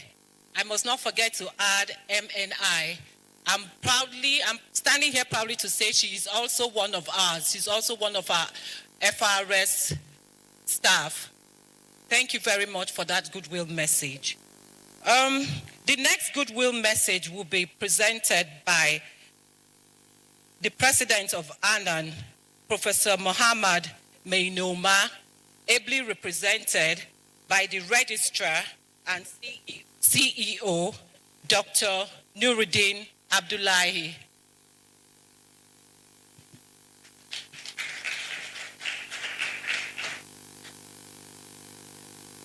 Excellencies, I stand on the existing protocol. I am here to represent the President of the Association of National Accountants of Nigeria, Professor Muhammad Akaro Mainoma, who is unavoidably absent. I must begin by congratulating the FIRS for this giant stride in coming up with this innovative way of recovering revenue for the country, for the government. Indeed, there is no better time for revenue recovery than this time when we are facing the challenges of COVID, when our main source of revenue, that is oil, has dwindled due to poor pricing worldwide. It is indeed commendable effort. I must commend the chairman of FRS and his management team for initiating this giant stride in recovering revenue. It is after this, then most of the future means of compliance can easily be enforced. It is indeed gratifying that all the key stakeholders have accepted the system and also have agreed to participate with a view to increasing the revenue of the country. I also applaud other stakeholders who have interest in this, particularly the professional institutes, because we as professional accountants and other tax professionals have strong stake in this process. We wish to assure the FIRS and indeed the Interministerial Committee that we in ANAN will continue to support any initiative that will increase the revenue base of the country, that will increase compliance processes, that will increase compliance. Because it is through compliance that the nation, through the FRS, can maximize the revenue collection, which can be used in discharging public works and other operational activities running the governance process. We applaud the process and we thank you most sincerely for this. Thank you.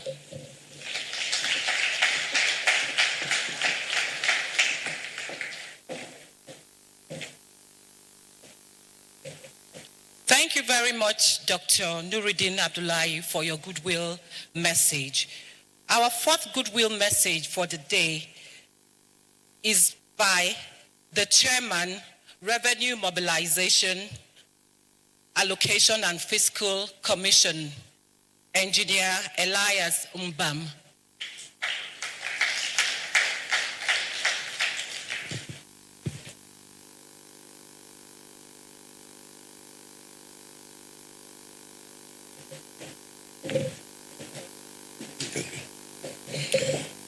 Your Excellency, the Chairman of the National Assembly and President of the Senate Federal Republic of Nigeria, Your Excellency, the Right Honorable Speaker, House of Representatives, Federal Republic of Nigeria, distinguished ministers here present,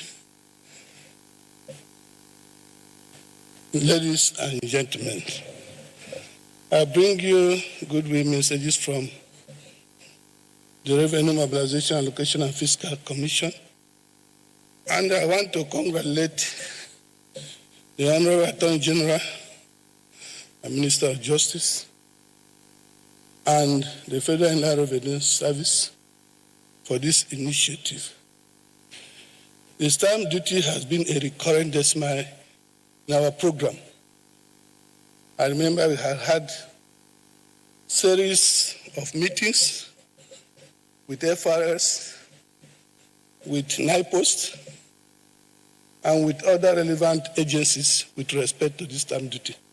Indeed, it was the Commission that initiated the need for the review of that act, because we had issues with some companies collecting revenue for stamp duty for NIPOS, and we had a problem where the then act did not anticipate electronic transactions, so it did not reflect it. It was the Commission that initiated the process that led to the amendment of this act, and I want to commend the National Assembly for amending that act. Part of our responsibility as a commission is to mobilize revenue. So anywhere that we are talking about mobilizing revenue, we certainly receive our support. I want to assure the FRS that we give them maximum support to ensure that all leakages are blocked and all money that has not been channeled to the appropriate account is recovered and returned back to government. Once again, I say congratulations and welcome to everybody. Thank you very much.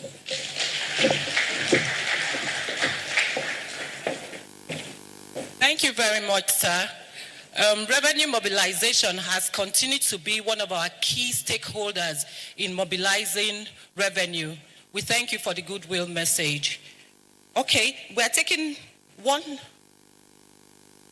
goodwill message from the Registrar General of the Corporate Affairs Commission, Alhaji Abubakar Garba.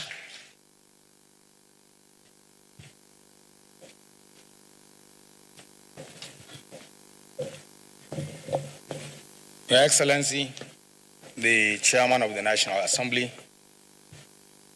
and the Senate President, Your Excellency, the Right Honorable Speaker, the Honorable Attorney General, Minister of Justice, and the Chief Law Officer of the Federation, the Honorable Minister of State for National Planning, and other distinguished guests here present.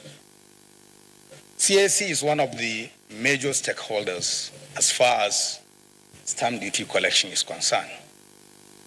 But my main happiness today is we don't have any reconciliation to make. We've never collected stamp duty on behalf of the FRS, but we have facilitated the process for such collections.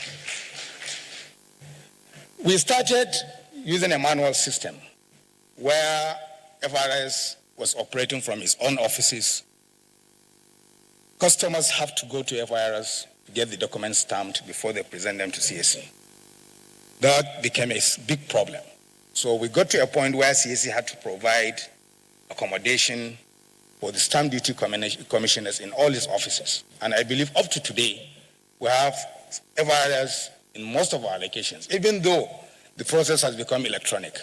And we have done that at no charge, at no cost to FIRS. We'll continue to do that. The law requires stamp duty to be paid on the share capital of a company at the point of registration or during the increase of any share capital. And that is paid ad valorem. In addition to that, the law also requires that the memorandum and articles of association of a company must be stamped as a deed. So, which means stamp duty has to be paid on that as well. So we have two forms of stamp duties that comes under our purview. As I have said, as of today, the payment is made electronically. We have achieved integration between our two systems, where customers don't even have to visit CAC or go to FIRS. Once they submit their applications online, the payment is made automatically, and what is due to FIRS goes to FIRS account, what is due to CAC goes to CAC account. As at yesterday, we have taken this to a further level, where at the point of registration, the certificate of registration comes out with the tax identification number of the company.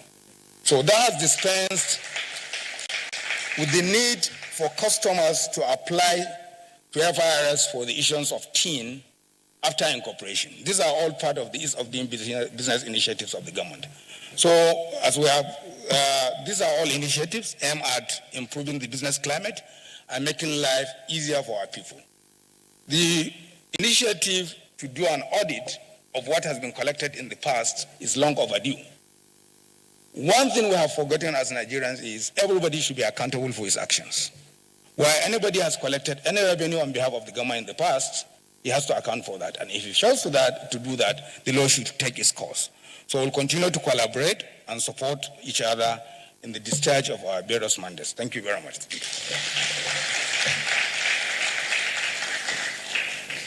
Thank you very much, sir.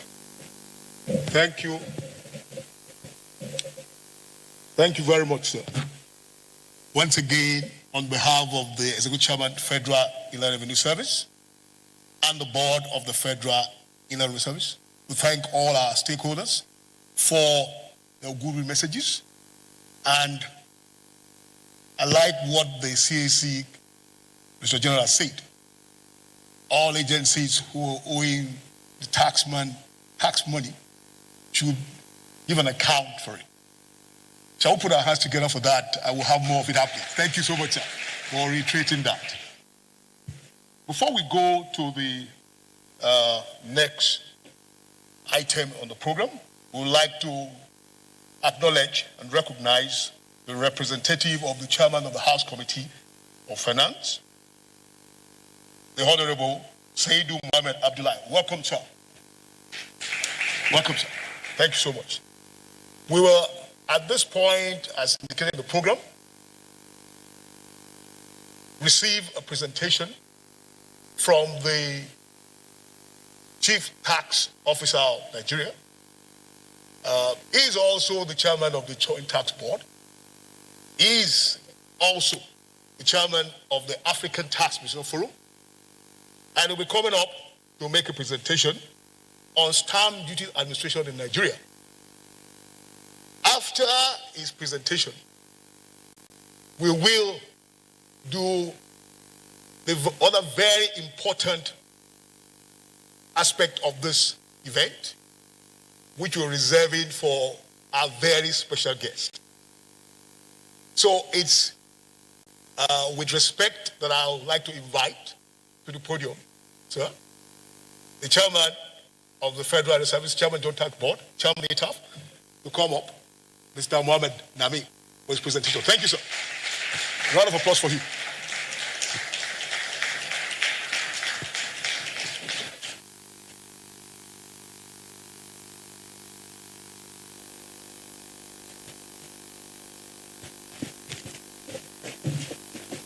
Thank you. Before I start the presentation, let me welcome and appreciate the presence of Senate President, the Speaker, House of Representatives, Honorable Attorney General of the Federation, members of National Assembly, my competent board members, and other distinguished guests, ladies and gentlemen. I will start by first of all disagreeing with the Registrar General of CSC that there is not going to be a reconciliation after this ceremony. Maybe after my presentation, you will discover that the first person to pay arrears of this, the stamp duty due to federal government is Federal Inland Revenue. We have a corporate head office that we are constructing. About 39 billion was paid for that project before I came on board. I've asked the Finance and Account Department how much stamp duty has the contractor paid on the project.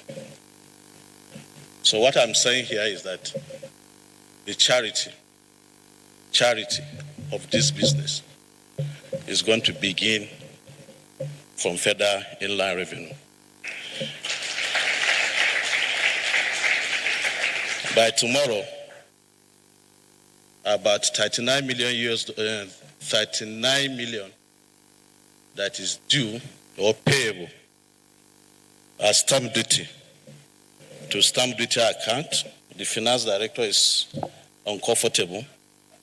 You have no option than to pay it tomorrow, because if you don't do that, nobody else will do. As a result of that, including the Office of Attorney General of the Federation and the Corporate Affairs Commission, consultants shall be sent in for contracts that you have embarked upon, which stamp duty was not deducted. I will spare National Assembly, because if I don't do that, there will be a problem in the land.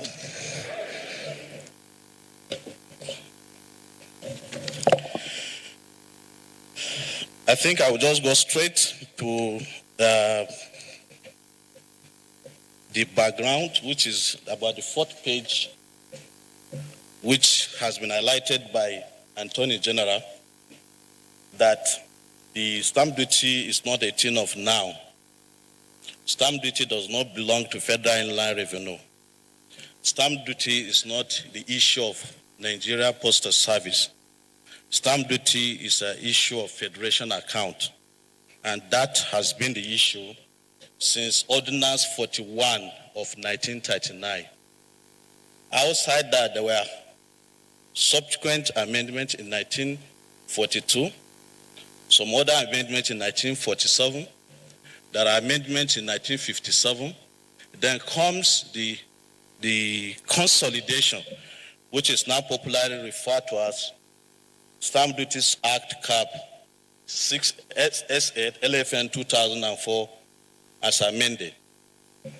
The Finance Act 2 has also put to rest a lot of things, particularly the fact that this is tax payable to Federation account. And for that ambiguity to be removed, it substituted the word Federal Government of Nigeria and replaced them with Federal Inland Revenue Service. So what we are doing here is not a playing matter. We are not here to joke. We will follow everybody, including the company I once worked, and to ensure that every bit of 1 naira that is payable by contractor or service providers to Nigerian government is remitted without further delay. We can equally move to the next slide, which is about the fact that it used to be the stamp duty was before now chargeable on only fiscal instrument. With Finance Act, it has now been expanded to cover even electronic instrument. What is stamp duty? Stamp duty, as defined by in Section 2 of the Stamp Duties Act, is an impressed pattern or mark by means of an engraved or ink block die as an adhesive stamp or an electronic stamp or an electronic acknowledgement for denoting any duty or fee. As the world continues to be global in its activities and with the challenge of COVID-19, our ability to interact has further been limited. So what we do mostly now is electronic payment, and that is why we are talking to the money deposit banks that I have not gone to the bank for the past 6 years and 6 months, and I continue to spend money. And for each transfer I have done to my wife, and for each transfer I have done to my sister, and for each transfer I have done to my children in the school, 50 naira was deducted. There are two journals that ought to be raised at that point. The first one, you debit me and credit the school probably that I pay school fees to. The second journal, you debit me against stamp duty, but we don't normally receive the credit in the stamp duty account. That is the essence of this launch. So we are going to come after this. The Finance Act 2019 has led to rest some of the controversies in the Stamp Duty Act before now, and one of it is the ambiguities as to parties responsible for the imposition of stamp duty in Nigeria. The second one is with the Finance Act passed into law by National Assembly and signed into law by Mr. President.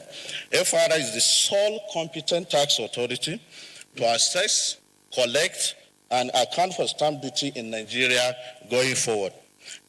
Stamp duty has been properly defined based on the explanations I've made before, and the fact that a stamp duty could take the form of an engraved, inked, block die, an electronic stamp, or electronic acknowledgement for denoting any duty or fee.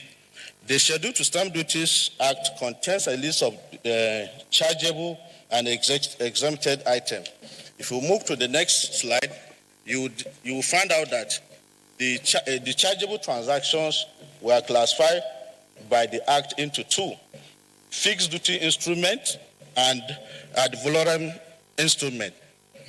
So part of the fixed duty instrument is power of attorney, certificate of occupancy, proxy forms, appointment of receivers, memorandum of understanding is executed between two parties, joint venture agreements, guarantors form, ordinary agreements, and receipts.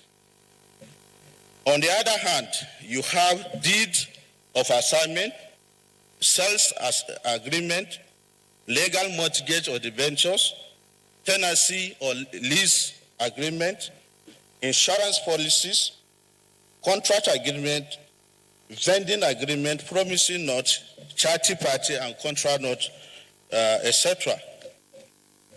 The Stamp Duty Administration is by Federal Land Revenue and the state.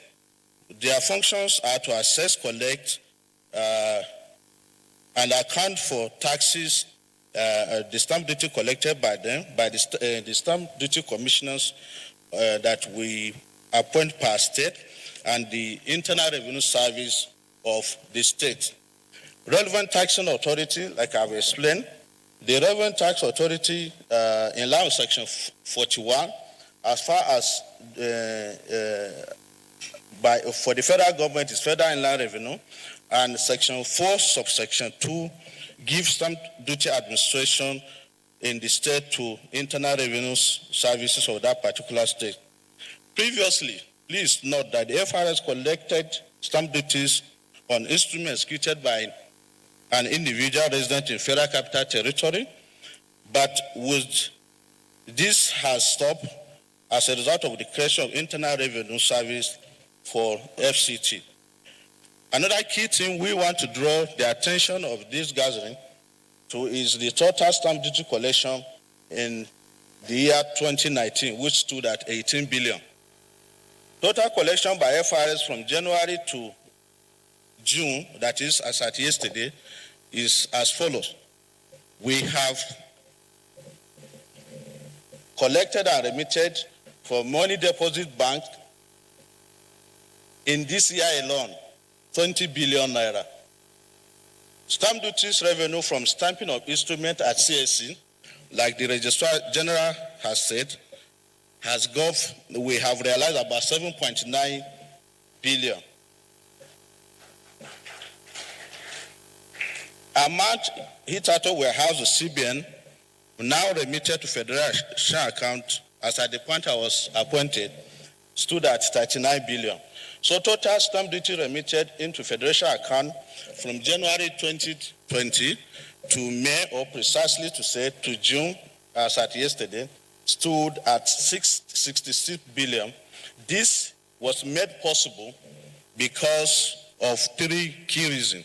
The Finance Act that National Assembly gave us, sums were housed by CBN in respect of power years, the technology we have deployed, and more importantly, the collaboration with the stakeholders, e.g. CAC and National Assembly, etc.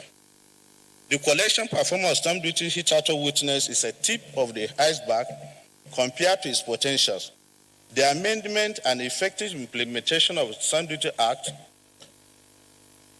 simplify administration process plus the audit and recovery exercise will raise the revenue bar for the government significantly.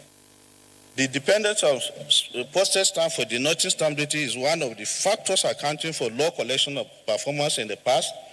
The introduction of stamp duties at the SC stamp will, among others, plug the revenue leakages, enable proper accountability and transparency, simplify administration of stamp duties, and reduce dispute. FRS is prepared to reposition stamp duties as next major revenue source for Nigeria. As revenue from oil and gas continues to dwindle due to global fall in demand and price of petroleum product, indirect taxes such as stamp duty remain the viable and sustainable alternative revenue source for funding budgetary requirements by the Nigerian government. Let us use this gathering as partners and stakeholders in the development of our dear country to refocus our efforts on developing a tax system that works for all of us. On behalf of the Federal Inland Revenue Board, management and staff, I register my sincere appreciation to the leadership of National Assembly for their support and encouragement to the service. My special thanks goes to the Honorable Minister of Justice and Minister of Finance, Budget and National Planning for always being there for us when we need them. The FRS is open to engagement with all stakeholders for the purpose of repositioning the tax system for the benefit of our country. We therefore invite all and sundry to come join hands with us in the task of building a viral tax system that will be a pride to all of us. Let me leave with us the words of a former American president who said, and I quote, "In this world, nothing can be said to be certain. We already know that we have come to this world, but the next thing that is certain is death. And another one is taxes." Always remember, therefore, that for us to fund the huge budgetary deficit of about 5 trillion, for the government to be able to provide social amenities to our citizens, for the government to be able to fund key infrastructure requirements, it cannot only be better because it pays to pay your taxes. Thank you so much. Thank you. A round of applause for the Executive Chairman, Federal Inland Revenues. Mr. Mohamed Nabi. Thank you, sir. Your Excellencies, ladies and gentlemen, I'm sure you took note that the chairman just told us what we achieved. Just one legislative initiative, enactment of the Finance Act of 2019, had led to a tenfold, same period for 2019, 2020. We have raked in 10 times the figure of 2019. That is the kind of thing that the right government initiatives do to tax administration. Once again, let's put our hands together for the federal government of Nigeria. Thank you so much. Thank you. Thank you very much, sirs, Maz. We have saved, as it were, the best for the last. For us, we are very excited in FRS about the stamp duties, the inauguration of the committee, as well as the launch of the physical adhesive stamp. And to do this for us, we now invite the President of the Senate, distinguished Senator Dr. Ahmed Ibrahim Lawan. Please, sir.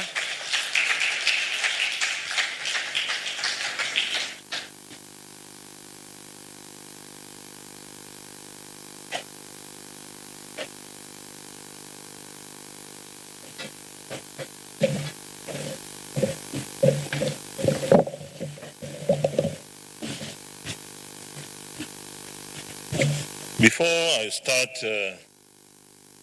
the protocol, let me respond to what the chairman of FRS said. You say you will exempt the National Assembly from the payment of stamp duties. Well, Mr. Chairman, I can't remember if there is any provision for that in the Finance Act. And having passed the Finance Act, I think we'll be the first, or it behoves us to be the first to pay the stamp duties. The Right Honorable Speaker, Honorable Femi Bajaba-Mila, the CGN, Chief Justice of Nigeria, represented here by the Registrar of the Supreme Court, Ajia Adizatu Mustafa, distinguished and honored members of the National Assembly present, the Attorney General of the Federation and Minister of Justice, the representatives of other ministers here,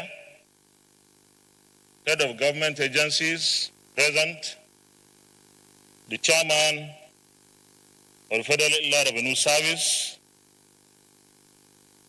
very distinguished guests, ladies and gentlemen. I have a very short and brief speech here, and I wish I could make it even shorter. It is my pleasure to be here today on this auspicious occasion of the launching of the Federal Revenue Service adhesive stamps for the collection of stamp duties and the inauguration of the Inter-Ministerial Committee on the Audit and Recovery of Backyard Stamp Duties. The Senate of the Federal Republic of Nigeria has monitored closely recent activities of the Federal Revenue Service, which are aimed at improving tax revenue generation and collection to fund various noble and laudable government programs. I'm impressed with the strong commitment shown by the FRS, the chairman and his management team, to rejig tax administration in the country. And indeed, we are here to show our support because we believe that the time is right, that we are able to collect taxes that are due to us as a country. The Senate is not unaware of the various challenges against the efforts of the FRS in the direction, especially the global challenge posed by the COVID-19 pandemic. Notwithstanding the global economic crisis, FRS recently posted impressive first quarter result, which is an indication that the current leadership of FRS is working. But also, you may clap for FRS. I think you can clap louder for National Assembly.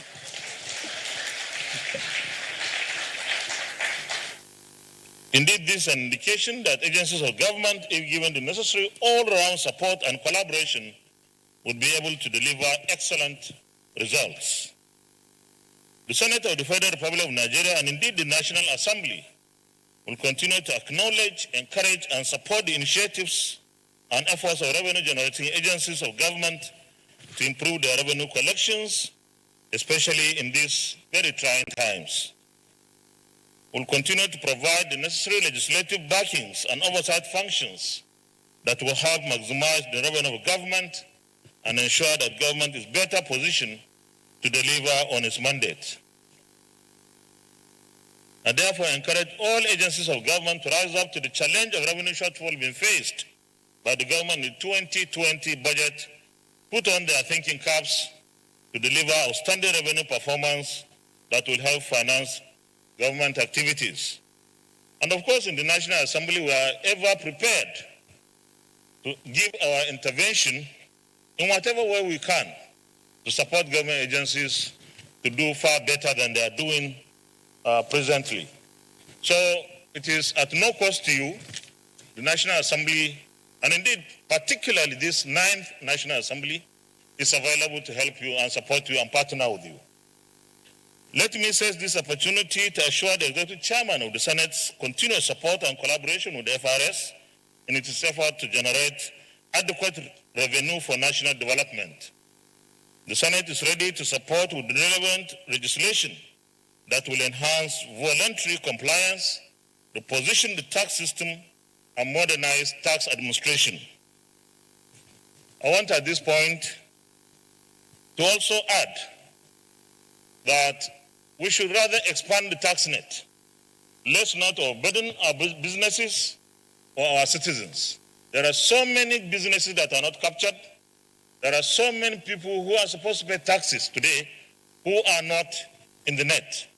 Let's expand and ensure that we have many more Nigerians who are supposed to pay taxes in the net. And you have our support at all times, FRS. Thank you for listening and stay safe. May God bless us all. God bless the Federal Republic of Nigeria. Thank you.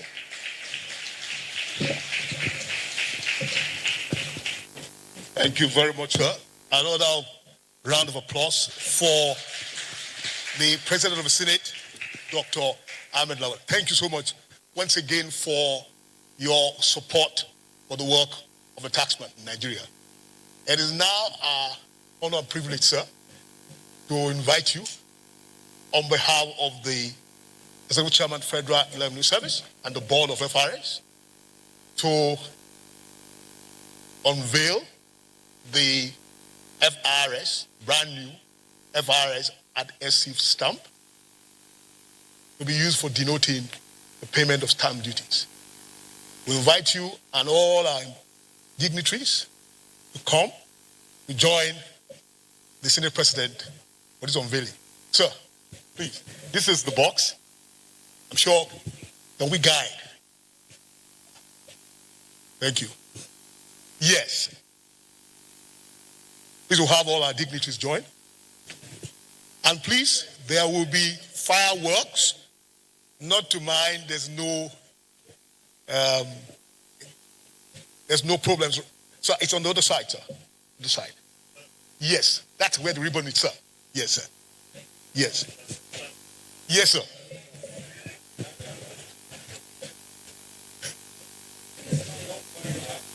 And please note again, there will be fireworks, but as you know, Mr. Chairman, sir, sir, please can you closer to them, sir?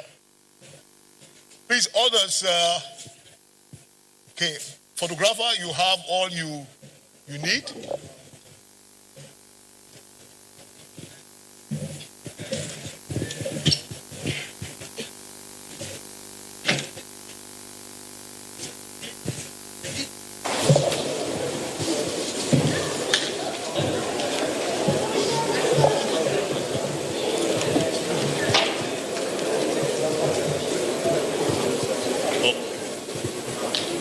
Are we already? Well, the Right Honorable Speaker,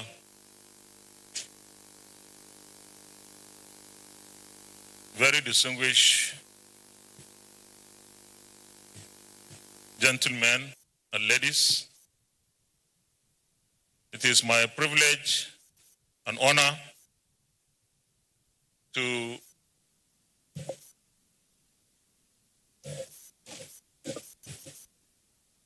unveil the adhesive stamp for the purpose of stamp duty administration in Nigeria. And I also believe that this will enhance revenues for our country. So we seek the blessing of the Almighty God to help us, particularly the agency that is supposed to undertake this assignment, the Federal Revenue Service.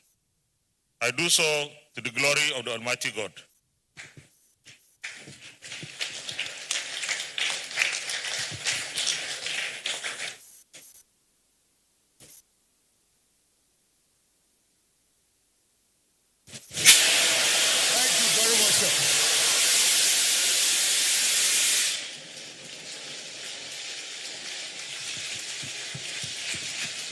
Thank you very much, sir. And so, we have unveiled before you the Federal Inland Revenue Service adhesive stamp to denote payments of tax stamp duties for documents that require adhesive stamp. A round of applause for the Senate President and our dignitaries. Let's keep clapping, let's appreciate them.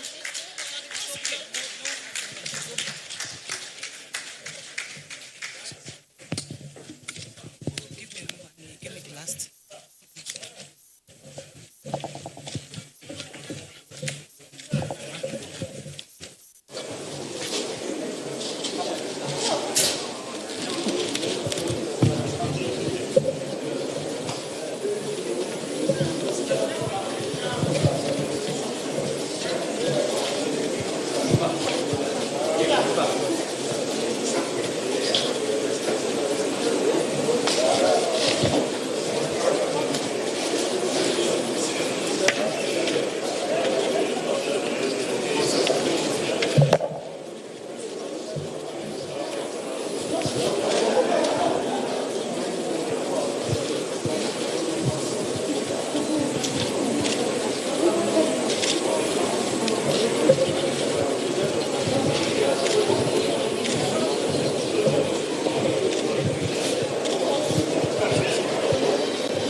Ladies and gentlemen, while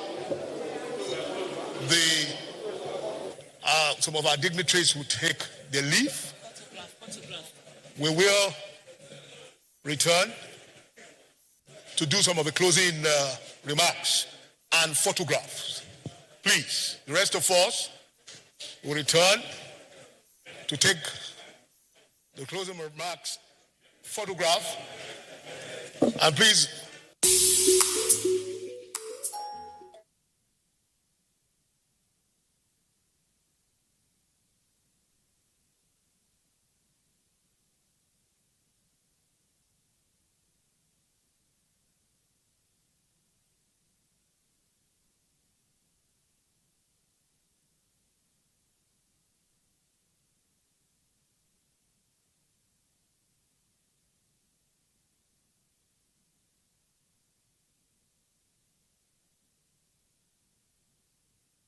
Keep a safe distance from everyone. Use a tissue to cover your nose and mouth every time you sneeze and cough. Avoid touching your eyes, nose, and mouth before washing your hands, and stay at home till the lockdown is over. I see. Off I go, my friend. See you after the lockdown. Don't forget to wash your hands. We won't. Staying apart is the best way to stay alive. Keep your children locked. How do you balance health with wealth when the working people are all but overwhelmed by a killer virus? COVID-19 has brought about the loss of millions of jobs worldwide, threatening economies and wreaking havoc on those infected and those not infected. My guest today is the leader of organized labor in Nigeria, the president of the Nigeria Labour Congress. Let's welcome Comrade Ayuba Waba. Thanks for being here. Thank you, Cyril. Good evening, and good evening, viewers. It's a tough call, isn't it? What's happening?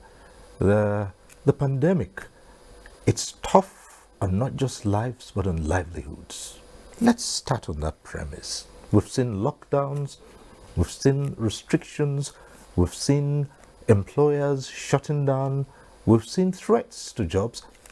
Millions of jobs have already been lost worldwide. And let's come back home to Nigeria. How is this pandemic affecting employment, jobs, livelihoods? Well, it's really a challenging period globally. It's a global catastrophe that has affected both social and economic well-being of the people, but also importantly, the health of the people. And clearly speaking, even the best economies around the world have been affected. Emerging economies are also crying. The best health system around the world have also had a lot of challenges. And weak health systems, like in developing countries, have also exposed some of the inadequacies in our health system. Importantly also, the very scarce human resource in health have been overstretched in all the countries around the world. And Nigeria is not an exception. So clearly speaking, this is really a very challenging period. In the context of Nigeria, I think is twofolded.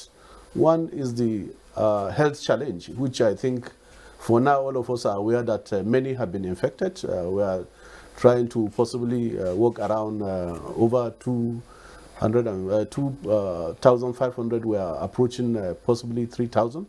And also in the case of fatality, I think the fatality rates also have been on the increase. But importantly, I think it's means of livelihood. There have been disruption in the socio-economic life of many Nigerians. And I think it will take a very long time before we return to normalcy. Jobs are being threatened and people are losing their job on daily basis. Let me start from the premise of appreciating what the CBN have just done to try to intervene and save millions of jobs in the banking sector. I think that is what is needed at this very important time. It must be people before profit. And clearly speaking, in the context of Nigeria, where you have more than 70% of the people working in the informal sector, the challenges will be so daunting because these are people that have to go out in the morning to find what to eat in the evening.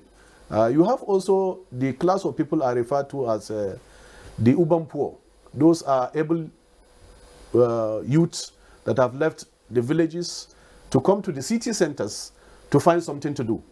And you also have the rural poor. Those are people that have remained in the villages and they are into agriculture and petty trading. So clearly, if you look at the picture, it's a picture that actually paints a lot of gloom and a lot of challenge. And clearly speaking, as you said, the ones we know even the ones we are reporting now. But I am aware that many in the small and medium-scale enterprises have already lost their means of livelihood. And especially those in the informal sector, the laborers, the carpenters, those people that depend on petty trading are also largely affected. And that's why when we had this window of opportunity of people, of government trying to relax the lockdown, you saw the number of people that actually dropped out. This is to tell you the magnitude of the challenge. So clearly speaking, in the context of Nigeria, both from the economic angle and from the health angle, the challenges are overwhelming. And you have seen also the number of health workers that have been infected. It's because of the fact that with the challenge, our weak health system have been exposed. And importantly, now what is happening from what I've gotten from the field is that many people visiting our health facilities, be it primary care centers, be it secondary health care centers, be it tertiary institutions, they try to hide their medical history. They also hide their travel history.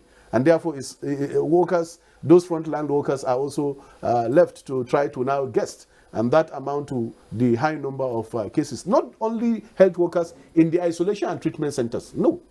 Health workers in different health facilities are now also testing positive. So it's really an overwhelming challenge. We pray that the number doesn't actually pass the proportion we can manage. Because if it passes that number, it then means the challenge will be too overwhelming. So I think also the fact that the fatality rate so far, when compared to other advanced countries, we can say that our fatality rate is still, I think, under a situation that is less than 5%. So clearly speaking, I think God has been so merciful, but we need to look at the whole issue and try to respond to those challenges effectively in a well-coordinated manner, but I think in an innovative way.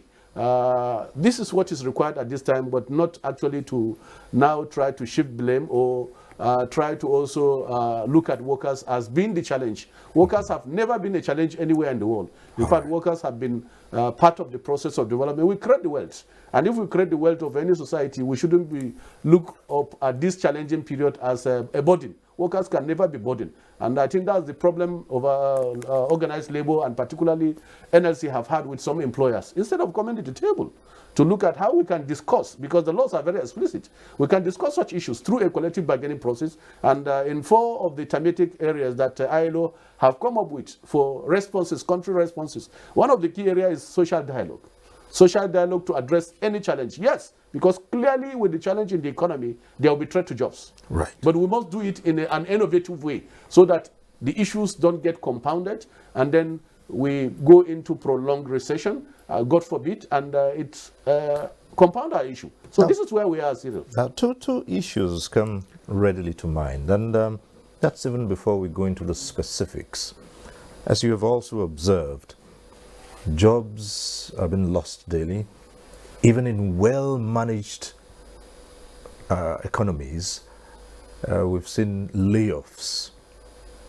Now, we say we're part of a global system.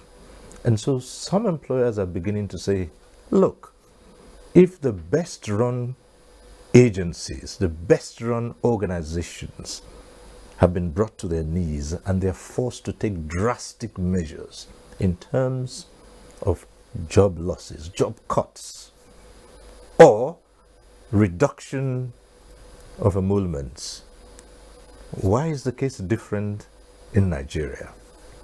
Well, thank you, Cyril. As you rightly put it, the challenge to job losses and income losses is a global issue now with the challenge of COVID-19. But also in many of those countries, they are looking at country-specific issues. We cannot just, for the sake of doing it, try to adopt hook, line, and sinker what is happening in other climes. We have very good example even from our contemporaries, African countries that have been very innovative in approaching this issue. It's twofolded. One is the fact that we are not at the same level of development with some of those advanced climes where they have social security cover that is very extensive and that covers everybody, including unemployment benefits. In our case, we don't have such. And in our case, even those working in well-established organizations, the social security cover is not there, it's not enough. When you lose your job in Nigeria, whether in the informal or formal sector, there is no perfect social security cover. So this is one issue. The second issue is the high unemployment rate. The unemployment rate today in Nigeria is so high that even the number we are putting in public domain, I'm not sure it captures the issue. Because the issue of data in Nigeria has become a problem. We don't have an empirical data to actually point to what we are saying. So if you look at these two scenarios, it then means that we have to be very careful, we have to be strategic, we have to be smart, we have to be innovative in responding to this issue. In those climes, because of those provisions of perfect social security cover, they can actually go ahead to do some layoff because there are unemployment benefits. That once you are unemployed, you are sure that there is a benefit coming to you. But in the context of Nigeria, especially the most vulnerable, it will be a threat to the system, to the security system, to the social fabric of our country, if we just adopt some of those procedures, hook, line, and sinker. And that's why we said, clearly with the challenge we are going through, we must be very strategic. Yes, there are challenges, but the preposition of labor and what is also happening around some climes is to have a social dialogue around the issue of job protection, income protection, and even the threat to jobs. The employers have key into this, and the Federal Ministry of Labor, including the federal government, has also made pronouncement in respect of this. In fact, I recall the presidential address. He clearly said that we must respect our laws. Okay. We must respect also the dignity of labor. Labor is not merely a commodity that he just take decision over and above his head, shaving his head in his absence because he has no value. Workers have value. And if they have value, what is the difficulty in discussing? Put the facts on the table. This is what I have. This is the difficulty I have. How can we navigate? Because it's a temporary challenge. Hopefully we'll get out of it. And we must also recognize the strategic contribution that workers have done over the years in different establishments, both in the public and private sector, to build our economy and build those institutions to where they are today. How can we so soon forget the contribution, very strategic contribution of those workers? So what we are saying in essence is that we are not trying to invent a new wheel. No, we are trying to say that, can we respect our laws? Can we respect international best practice?